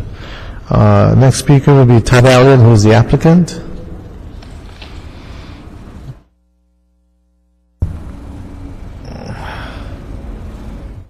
Good afternoon, Councilmember Reyes and members of the City Council. Thank you so much for the opportunity to address you today. I am Todd Elliott with Truman & Elliott. I represent the applicant, and I'm an attorney. And I very much appreciate the position of both staff and thank Christopher Kuntz for saying much of what I wanted to say today. I think this is a unique situation which does not open the floodgates for many more applications. We have submitted to you what we think are detailed findings of fact that the City Council can adopt. I want to hit just a few highlights of why this is a unique circumstance. This is not a self-imposed hardship. Our clients were blind to the situation when they purchased the property, and they did receive a DWP certificate of compliance indicating the property to be a triplex.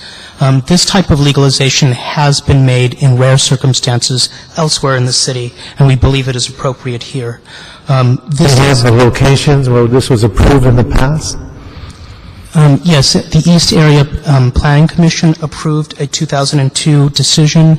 I'd have to look through my documents to give you the exact case number, but I could give you a case number. Go ahead. I'm sorry, go ahead. I think what's probably most important for the council to note is that there are special circumstances here. This property is a corner lot. The lot is the largest in the block. There is an existing legal recreation room, and there are 4 parking spaces that serve this property where the code required only 2 when this property was originally built. Also, this property was originally zoned R2 until 1992 and could accommodate greater density. It was downzoned right at the time that the unit was converted from a recreation room into this unpermitted unit. We think we have made all of the fundamental requirements of the findings, including the fact that there's a substantial property right at issue and that there would not be injury to the zone and that this is in conformance with the general plan. I'm happy to answer any questions that the council would have. Thank you. I don't see any questions. We'll move on with the rest of the speaker cards. Mayor Weiss, then Jim Question.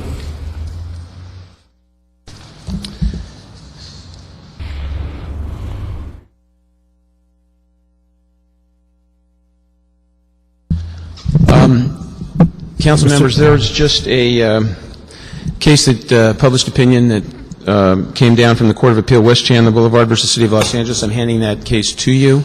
Basically, that case says that under 245s involving a variance, you don't have unfettered discretion. Basically, you can only reverse the zoning administrator when you find that that the zoning administrator either error of law or abuse of discretion. What we're talking about here, and I think Mr. Reyes more than the other two members of the committee can appreciate the importance of checks and balances, as well as the importance of the integrity and the independence of the planners.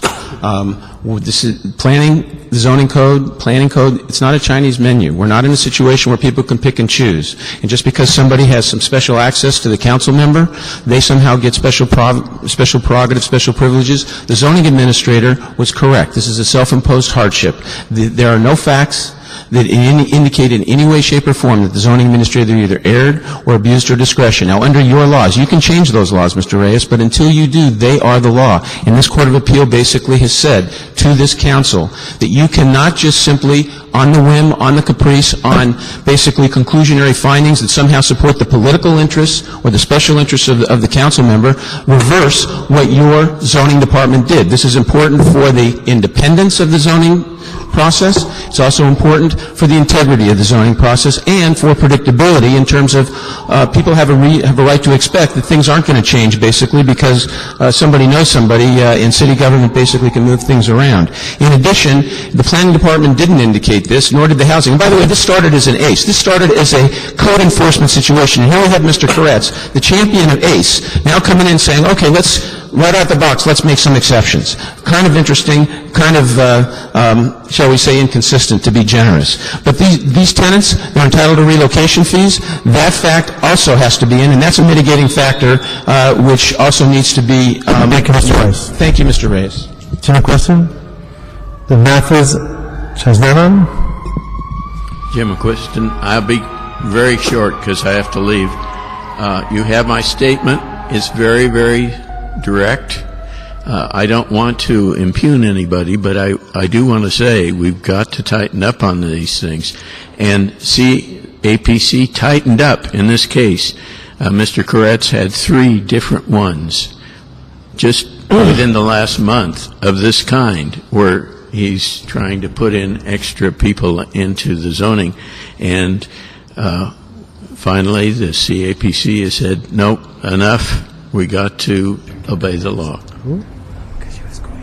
Okay, thank you. Bernice Ketcher? My name is Mathis Chasnoff.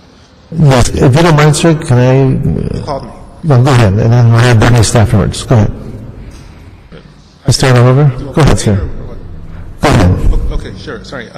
My name is good afternoon. My name is Mathis Chasnoff. I live at 1108 Stearns Drive, which is next door to the property in question. First of all, I would like to note that I'm an interested party, and my wife and I... Speak into the microphone. I'm very sorry. I'd like to note that I am an interested party. Both my wife and I have objected to these variances at every stage. However, we were not informed of this meeting. I don't know why. Well, I do know why. It's because we're not on the list of the affidavit of mailing. The list only has a few people, and we're not on it. I don't know if that affects the situation, but I would hope it would, because it doesn't leave us a lot of time to prepare. I only found out about this hearing by looking on the website over the weekend. Okay, anyhow, here we are. First of all, I'd like to address some errors of fact in the motion that triggered this hearing. The structure we're talking about was actually converted illegally by a previous owner, not the current owner.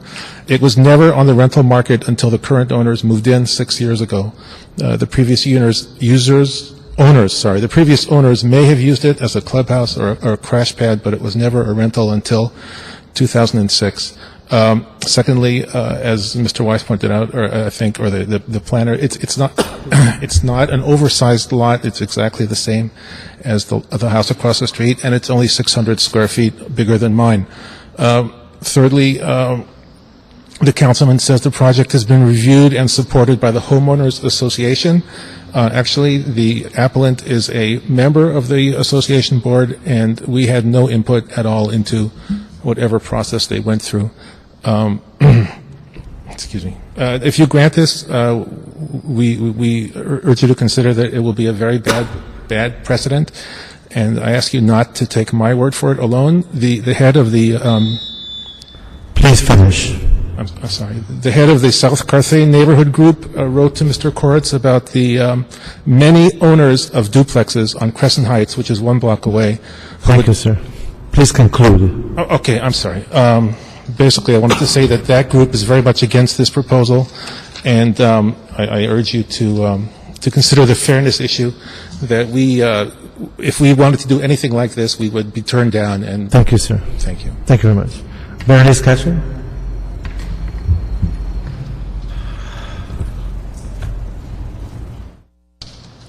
Good afternoon. Council members, thank you for letting me come early. I have a crisis at home.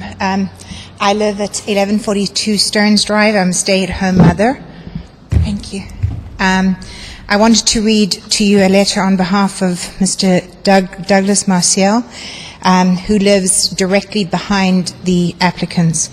I'm writing this letter as a follow-up letter to my initial letter of January the 4th, 2011, in support of Eric Hameland and Terry Valines, who have requested a variance with the City of Los Angeles for a third unit at their property at 1102 Stearns Drive. I have lived at 1105 South Point View Street, which is directly behind them, behind their property for over 25 years. I wanted to make clear that shortly after this third unit was constructed as a recreation room in 1992-1993 by a prior owner, it was subsequently converted to a dwelling unit. This unit has been occupied continuously since that time. The existence of the third unit has never posed a problem with regards to parking or any other complaints since that time. Eric and Terry are responsible property owners and have immaculately maintained and improved their property since they purchased it in 2006. I also wanted to comment that living in this neighborhood, we have multi-unit dwellings on our block. There are 6 properties between Terry and I, and there is a fourplex that is there. We exist in a multi-diverse neighborhood that this unit does not affect the diversity or fabric of our neighborhood, and we ask you to respectfully consider this variance. So you support the existence of this unit? Absolutely. And the other units that you spoke of, do you happen to know if they're, now that I'm asking you to be, well, I'm not sure the right word, but are they legal or illegal? Well, I know there's a fourplex and it's visible from the street, so if there was any city official who was looking around, he would have seen a fourplex. So I'm not sure if they're legal or illegal. Okay. But our neighborhood is made up of this, and it doesn't, it's not visible from the street, and it doesn't affect parking. But they're multi-units in nature. All multi-units. It's a wonderful neighborhood. Okay, thank you, ma'am. Thank you. Hi, Michael. Paula Hollins?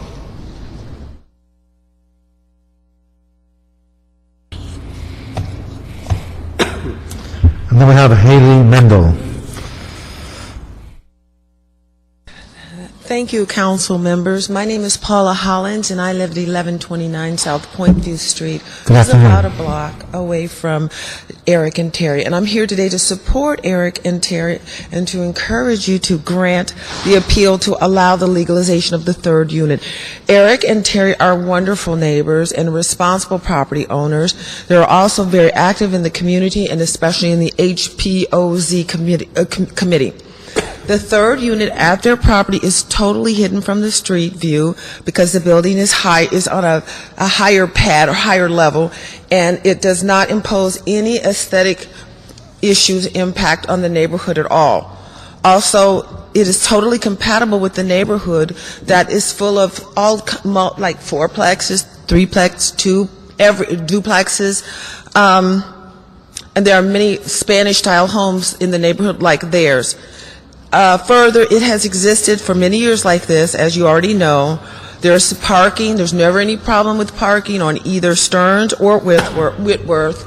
And because of that, and because they're such wonderful neighbors, and because this city is a fabric, it's a fabric, I would like for you to consider granting their variance. Thank you. Thank you, ma'am. Valerie Chavez, I believe. I'm sorry? Yes. Haley Mandel. Come on. Both. So I have Haley and then Valerie. My name is Haley Mandel. I've lived at 1100 Stearns for 7 years. I've been there longer than the current owners.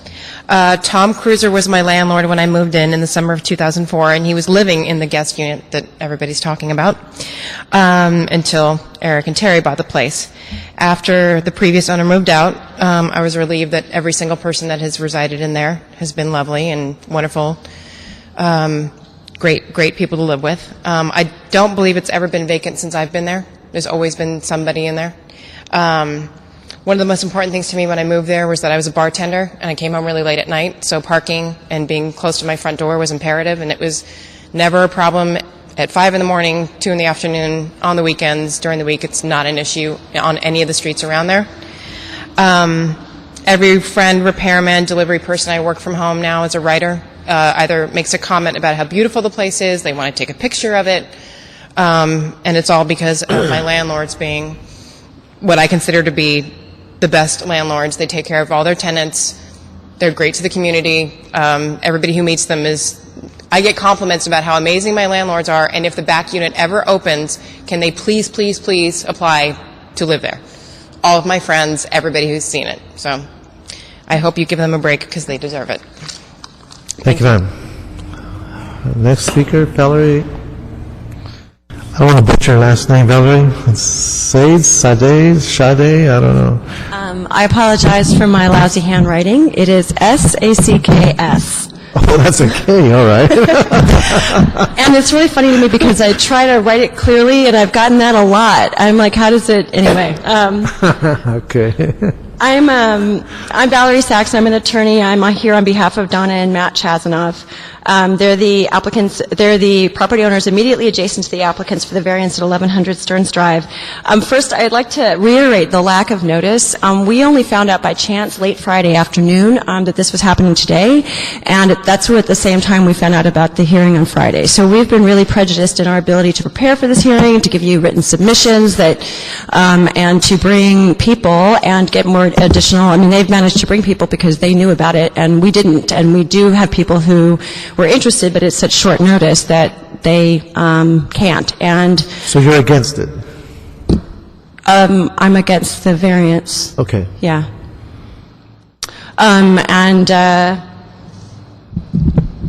Sorry. Anyway, this case was thoroughly vetted at the zoning administrator level and again before the Area Planning Commission. Both times the city found that the applicants don't deserve a variance because this case doesn't meet the legal requirements. I wish I had more time to talk or to have prepared something. And in fact, we would like to actually, if it's possible, to see if the one on the 30th could get continued because we were not given proper notice and, like I said, we're prejudiced thereby. But thankfully, we've addressed this issue at length in our prior written and oral submissions, and Sue Chang has summarized those arguments for you nicely. To be frank, we're very confused by the council office's position in this matter. The council member has a distinguished career, and I've always been a supporter of him. And as a resident of CD5, I was happy to have a representative who I thought understood and cared about land use matters. Oh my goodness. But the position he's taking on this matter just makes no sense. We're concerned as project opponents, as Angelinos, as environmentalists, and as taxpayers. As Angelinos, we want the zoning code to be respected. As environmentalists, we want CEQA to be respected. This was under a categorical exemption, which it should not be. There would be a cumulative impact if this were improved, and in fact, there should have been an MND, and he filed an MND issued for any construction that would add an additional unit. It also concerns us as taxpayers because the city just lost a case not dissimilar to this one, and my clients don't want to be in that position, but we are prepared to pursue this legally, and if you check with the city attorney, you'll see that it's approval will be very on weak ground. Anyway, thank you. I'm sorry. I thought it was 3 minutes. Okay, thank you. Donna Chasnon, and then Robin Jameson.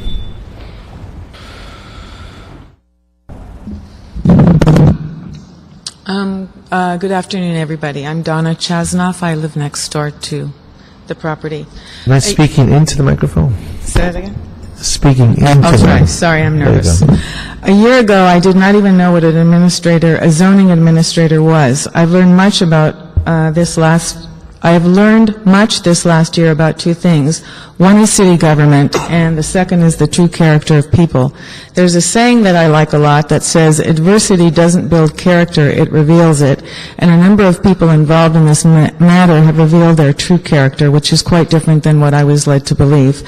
I have dedicated my career to working with immigrant families and teaching children in the LA Public Schools as a National Board of Certified Multilingual Teacher.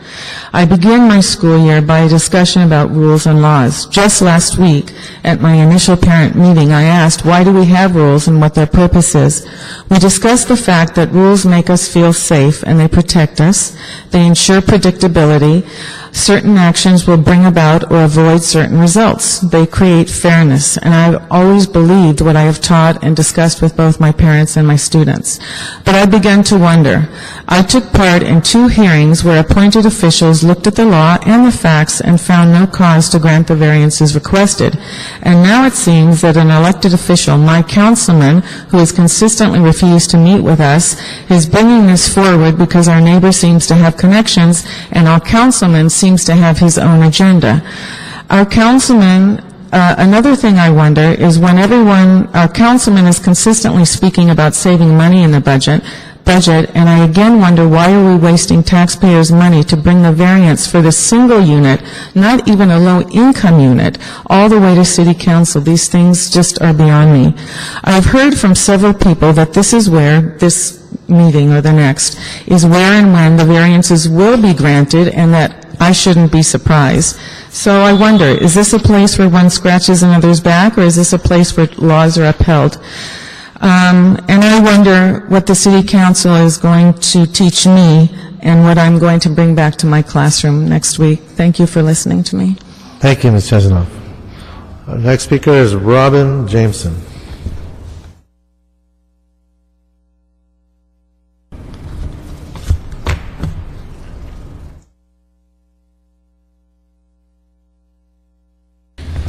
Good afternoon. Good afternoon, thank you.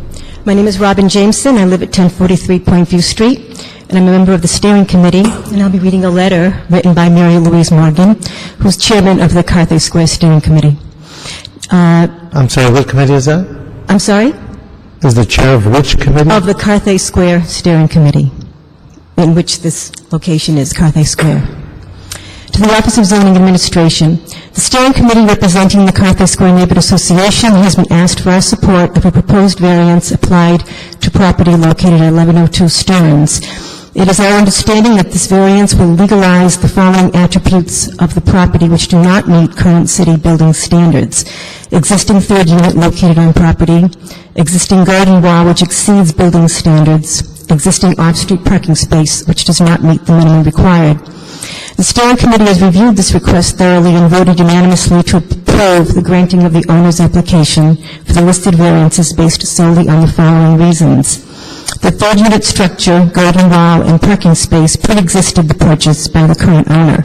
These structures have been part of our neighborhood for the past 20 plus years and as such should be allowed to remain as is on the property. The existing structure, garden wall, and off-street parking have been accepted by the immediate neighbors. No complaints have ever been filed. The third unit is not viewable from the street. As such, should our neighborhood qualify for HPOZ protection, this unit would not violate the proposed rules. That is, no changes be made to structures that can be viewable from the street. Further, this unit maintains the look and style of the neighborhood. No alterations are being proposed which would be viewable from the street or impact the character of the neighborhood.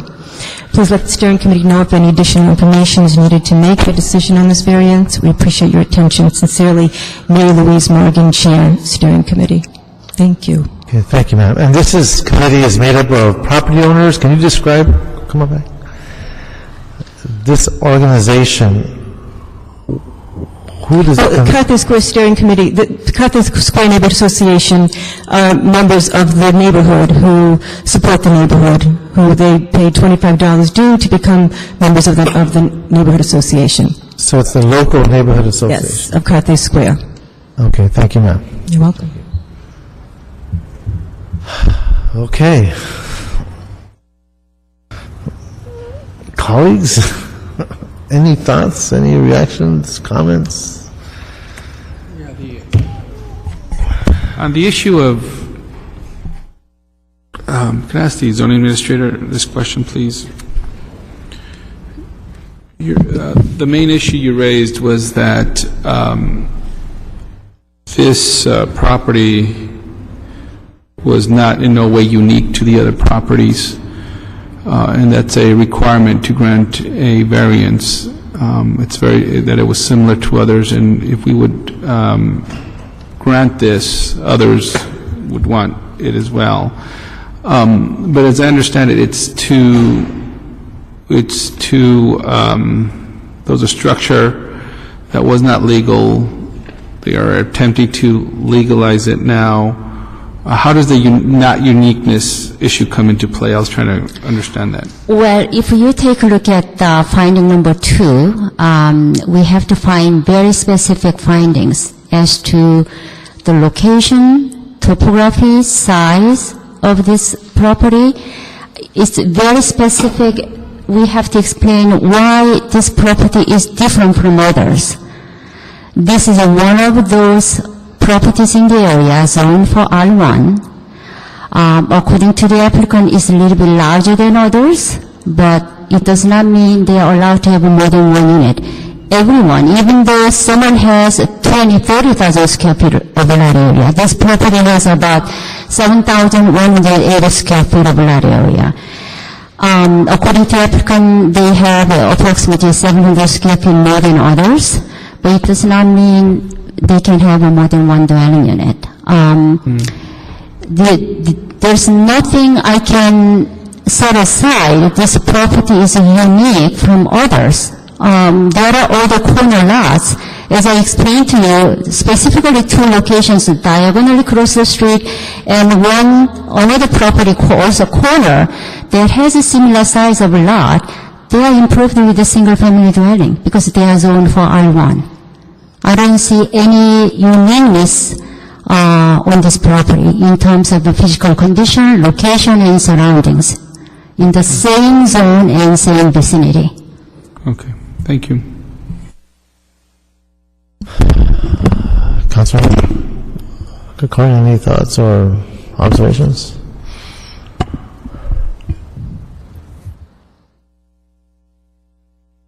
Okay, all right. I'm wrestling with this because on the one hand, I'm listening to the council representative, and their assertion is this is a unit that physically seems to fit. It's allowing for housing, and we've been hearing from some of the folks that there are other units, whether they're legal or not, are multiple units in nature, which is reflected along that street. Then I hear another group of folks who come in and say this the opposite, in that there is a lack of notice. They would have as many people as here contradicting and or with a whole different perspective. And so I tend to agree with the council member because that's why they're elected, to represent their district, and their opinion weighs a lot. I mean, there's a heavy weight placed on the representative's decision. But this is a 245. The most we can do is say yes or no. If we say no, then essentially it goes back to the deciding body. Is that accurate, Roberto? No, you would be sustaining the ZA. If you approve the 245, you would overturn the CA and you would require that new findings be prepared. Okay. Okay, this is Hu Cheng, the city planning. This case was denied by the zoning administrator and also was denied by Central Area Planning Commission. So according to section 245, council asserted jurisdiction over this case on City Area Planning Commission decision of August 30th, 2011. So it goes back to the APC. It was denied by APC also, Central APC. Okay. Okay. Yeah, if City Attorney might weigh in a bit here. I just want to remind the committee that really the focus here is on the findings, and you have to make all of them in order to grant a variance. And this has come up many times before, And you have to remember what a variance is. A variance is a significant exception from a zoning code that you've adopted in the past, and that's why the findings are so stringent. Otherwise, you'd be able to grant so many exceptions that it undermines the zoning. So that's legally why the concept exists. In other situations, the council has rezoned the property if they want to allow more units, that sort of thing. So you do have to go through each of these findings and make sure that they match the written request in the code. So you have to think, especially on the uniqueness. And that begs the question. I'd like to ask Mr. Coons, you'd like to come on up. And this really gets to the essence of what's in front of us. When you spoke to the intent and the philosophy of how we should be providing housing. And I agree with you there. I've been fighting for housing my whole career here in this building. But then we have rules and regulations. And in your presentation, I did not hear as much regarding what the city attorney just stated. Sure. In terms of the findings, because I have nothing to stand on right now. I respect Councilmember Koretz for his work, but right now we're standing on how firm is our base when we make decisions legally. And so based on that observation alone, I just wanted to give you an opportunity to tell us, how do we respond to that assertion? Sure, I'm glad to. Just by point of background, we had worked with the applicant, and the applicant did turn into the clerk findings on Friday. And I'm glad to just walk through those. The first being that there are practical difficulties or unnecessary hardships inconsistent with the general purpose and intent of the zoning regulations. Obviously, the unit exists. There's a unique arrangement of structures on a lot which is larger than the required lot size and many neighboring lots. It's not the largest lot that exists, and the zoning administrator pointed out to you that there are other large lots, but they're small in number. And so you look at that circumstance, the practical hardship or difficulty is there is no other way to continue to provide this dwelling unit in this location that has existed in this location. That the general plan speaks not only to housing production, but speaks explicitly to housing preservation. So there's a practical difficulty because we have planning concepts that are in conflict, and we have a unique set of structures on the ground today with a unique history. So that's your first finding. Your second finding is that there are special circumstances applicable to the property, so the size, topography, location, and surroundings. And there, I would talk about not only the size of the property itself, but the size of the unit. This is a small unit, 790 square feet, which is unique and necessary, but also talk about the location, that this is a location that had higher zoning and now has lower zoning, that this is a location that has a mix of units, both multifamily and single family, and that there's a unique physical arrangement of structures on the lot, that the third unit, the depiction of 3 units on this lot, does not distract visually or in any other fashion from similar properties in the area, that it creates a special circumstance by which this third unit can continue to exist on this lot without any special impact. Your third finding is that the variance is necessary for the preservation and enjoyment of a substantial property right, and that there's practical difficulties or hardship. Here I would point to not the financial hardship, but the hardship faced by the tenant, that the city has been complicit, one agency saying the unit can exist, another agency saying the unit can't exist, the unit existing today, and that the removal of it will result in a loss of the tenant's domicile, their location of being, and it will not be replaced. And that results in a practical difficulty because short of granting this variance, there is no way to keep that unit on the rental market and to provide necessary housing in this location. Your fourth finding is that the granting of the variance will not be detrimental to the public welfare. You've heard a mix of testimony as to the impacts. Most of the testimony had to do with the perceived precedential nature of this variance, but when you look at the actual physical impacts, there is no new physical impact. There's a legal change, but from a physical standpoint, there is no impact from a unit that exists continuing to exist. You've heard public testimony and have documents in front of you that there is sufficient parking. And I'd also point out there was a comment earlier about safety. Part of the reason we want this unit in the system is it will be in the system. It will be subject to inspections from the housing department and from building and safety. It will achieve a level of safety. So the granting of this variance will not result in any detrimental impact to other properties, but in fact will fix the situation of this unit existing and being subject to inspection and continuing to provide housing. And your final finding is that the granting of the variance will not adversely impact the general plan. We have a situation where we have conflicts and we make special considerations to resolve those conflicts. We have zoning that does not allow this unit, but we have a general plan that says we have an obligation to protect our existing housing stock and to pursue additional housing stock, and we have an ability to do that here without having any impact on surrounding properties. So from our point of view, we do think the findings can be made. We think the findings have been made, but if there's specific changes or additional information that you'd like added to the findings, I'm glad to have my office do that ourselves and have those documents prepared before it goes to council.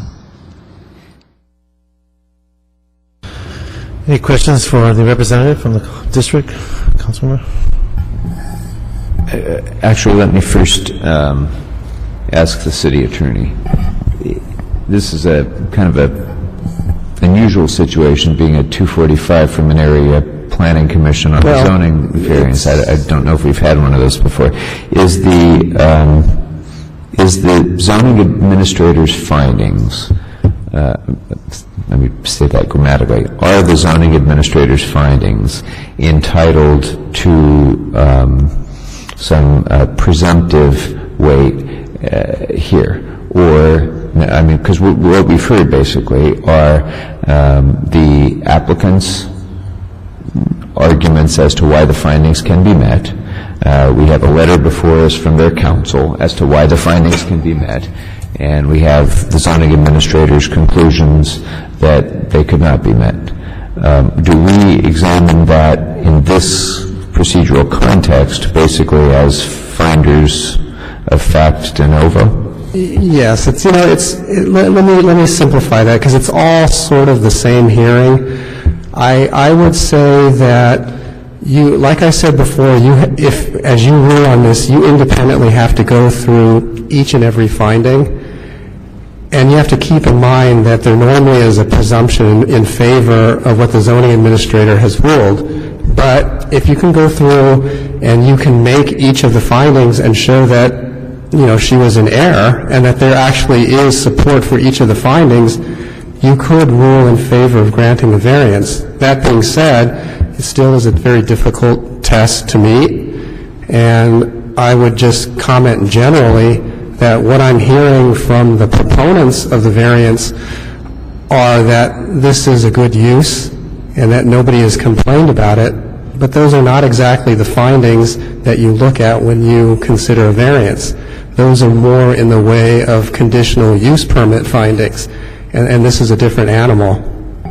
Well, respectfully, that's not what we just heard. We heard the proponent and the counsel go through each of the findings and explain their argument, and you may disagree with it and others may disagree with it, but their argument on those findings, not just that there's no harm, but they made specific arguments as to each of the findings. Now, the reason for my question is I need to decide how much weight to give to their argument as opposed to what the zoning administrator has said on those specific points as to each of the findings. So I think you've kind of clarified that for me.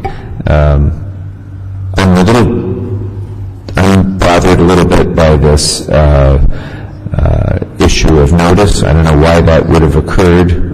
It's unfortunate that it did, because I would like to have had the opponents be able to have the full ability to put their case. That's right. If I can address that just very briefly, we've had this situation happen in the past, and for principles of due process, when they actually get actual notice and they show up, and here I would say that, they have had and they've done a good job at presenting their views. It's unfortunate that they didn't get earlier notice, but it seems that they were actually able to show up. Right. And then I guess my third point is more, on the equities, and that is that I'm struggling because I hear arguments on either side of this, on each of the findings. And if this were an issue where this was new construction, something that the neighbors could argue created some hardship to them, that there was something that was causing harm about this, then I would be inclined to be, I think, more, give greater deference to, or give greater weight to the arguments, not articulating this well, but given the fact that I'm weighing sort of two arguments about the same findings, I'm wanting, I think, to give greater weight to the argument that is supported by the neighbors and the neighborhood and the neighborhood association and the council office, because as I'm sitting here, I have trouble as a council member to independently assess, which of these arguments is more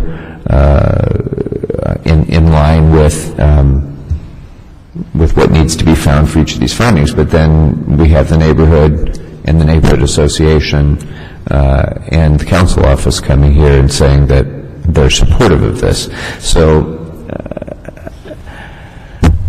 I'm looking to you, Mr. Chair, but I think I've kind of thought this through out loud a little bit.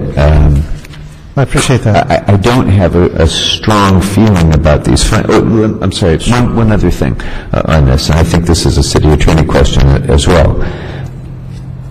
If the impact of the 245 is to require that this matter go back to the Area Planning Commission for new findings, is that what I understood you to say? No, that's not my understanding. My understanding is that you have acquired jurisdiction over this matter. So it does not go back at all. We make the council, I should say, not this committee, but the council makes. That's right. You make your recommendation to the full council. Gotcha. Thank you. Okay. Just one point in fact. When this structure was built, when was it built? When it was converted?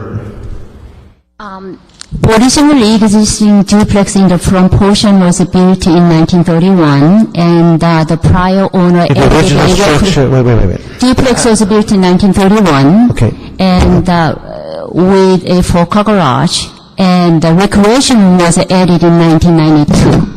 1992. That which was used as the third unit was 1992. Not third unit, as a recreation room. As a recreation room. Recreation room is different from dwelling unit. I understand that. I'm just having a hard time understanding it.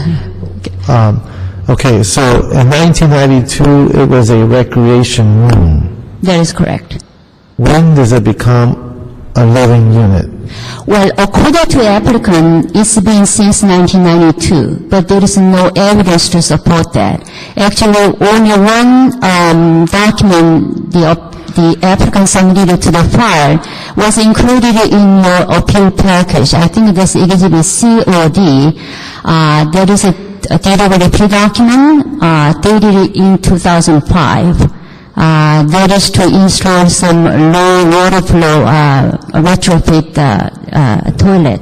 Can we ask the property owner or the rep to give us, what's important to me is there was a general plan that allowed a higher density, and there was a downzoning that occurred, and I'm trying to connect that period. Todd Elliott, City of Los Angeles. Yes, indeed, you've heard testimony from the neighbors that, and this is in your packet, that the unit has been continuously occupied as a dwelling unit since 1992, and the DWP certificate our clients received in 2006 was dated back to 1992. Okay. And is mail delivered to that unit separately from the other unit? I'm sorry, Councilmember, I couldn't hear the question. Is mail delivered to that unit separately from the other units or the other home? Yes, sir, it is, and there is a separate electrical meter and gas meter, both of which were permitted by the City of Los Angeles for that unit. Okay. Well, let me tell you, I'm having factually on both of the findings. It's difficult. I'm still trying to decide whether, because I don't know the area, I don't know the true facts. They're just, I read them yesterday and today, and still trying to find out what actually should apply here. However, I mean, if the city is out permitting structures, giving them gas, well, that's not the city, but giving them power, they have a separate address. Is there some type of... Well, are you talking about some type of estoppel theory? Yes. I think normally it wouldn't apply because when DWP goes out there, you know, they're not the Building and Safety Department or the Planning Department. Somebody just asked them, they hook up a gas meter. But we don't, I mean, DWP doesn't check to see if it's... I don't know, you'd have to ask them, but just my experience is that each part of the city, they don't do a comprehensive check each time they go out there. If I could let me pose this. It's late in the day, and I need more time. And I want to ask the city attorney, do we have time to continue this 1 week?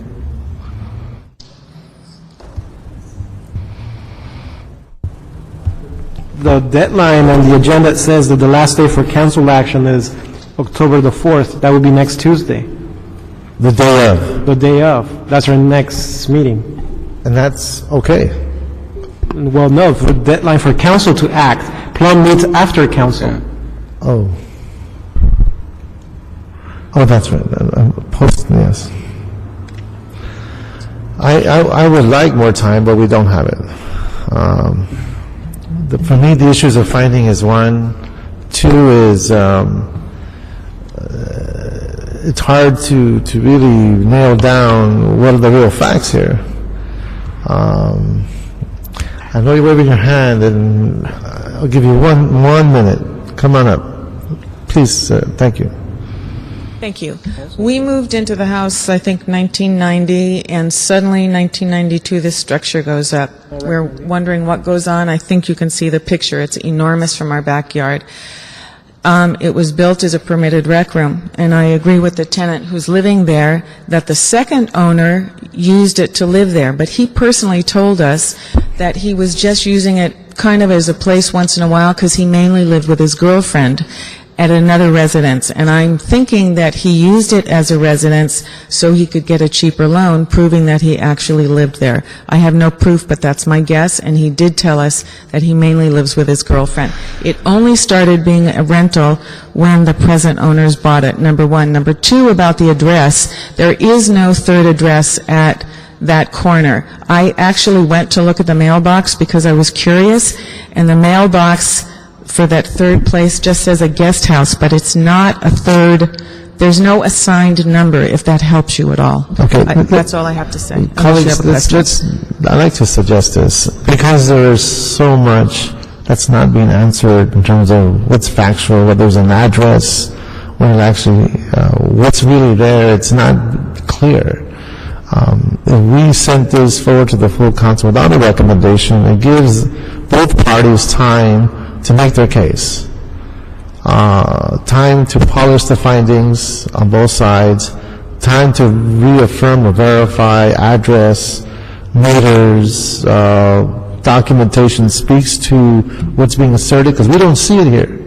What we have is, and not to sound cynical, but what we have here are what sounds to me are two neighbors that obviously there's a problem here. And that's what I'm hearing. So, that being said, one way to do this, and I hate to do this to Councilmember Koretz, but there's not enough here in front of us to make the type of decision that could be interpreted as precedent-setting because we chose to ignore the rules. But on the other hand, we have a very strong need for housing. And we do have a strong statement from the local neighborhood association, from the council member who wants to support this. Please, everybody, please take a seat. So that's my quandary as the chair here. But I don't have enough proof or evidence one way or the other, and that would be one way to move on this item. And I'm not sure how my colleagues feel about that, or we feel compelled to rule on this, and I'll follow your lead. Procedurally, we could send it without recommendation, right? We sometimes do that when there's not quorum, but we could, as a full quorum, send it without recommendation. Is that procedurally that's... Yes, you could do that.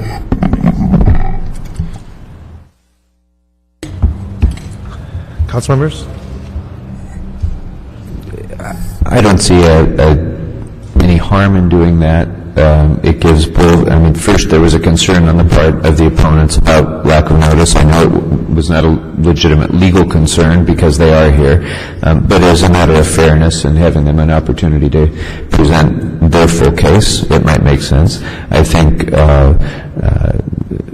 CD5 wanted more opportunity to develop further information related to the findings.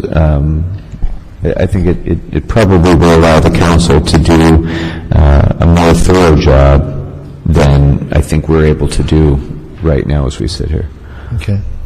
And incidentally, the item is scheduled for council on Friday. This Friday. Right. So, just for everyone's reference, we're going to have to continue it to Tuesday, which is the expiration date. My boss is out for religious reasons on Friday. So we'll see this on Tuesday? Correct. Okay. At council. So I would move, colleagues, we send it without recommendation. I don't think there's enough information in front of us. We have inconsistencies as to when this is a structure, when they actually start living here. There doesn't seem anything that verifies one way or another the assertions of either party. And it provides, I believe, the council office more time to build up their case on the findings, which is what we're supposed to make our decisions on. So I'm just, any other comments?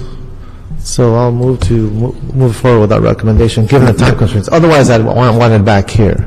But since we don't have that luxury, then we have to deal with that. Mr. Chair, I guess the one addition I would suggest is because committees typically approve matters and move them forward, I wouldn't want our decision to do that without a recommendation to suggest a negative implication to the council either. So I think it's important that the report simply say that for all the reasons that we've stated, we're deferring this decision to full council to allow additional time for the development by both sides of a more thorough argument in their case. You're right. We should have an even playing field when it comes to the council. I agree with you completely. If we had had another day, it would come back here, and I wouldn't send it to council, but we don't have that. And you can instruct Councilman, the clerk, to include that in the report. Okay. Can we amplify that? Okay. All right, colleagues. So that's the end of this item. We'll move forward with our recommendation with comments already stated for the record, and we move on. Anybody here for public comment? Seeing none, this meeting is adjourned.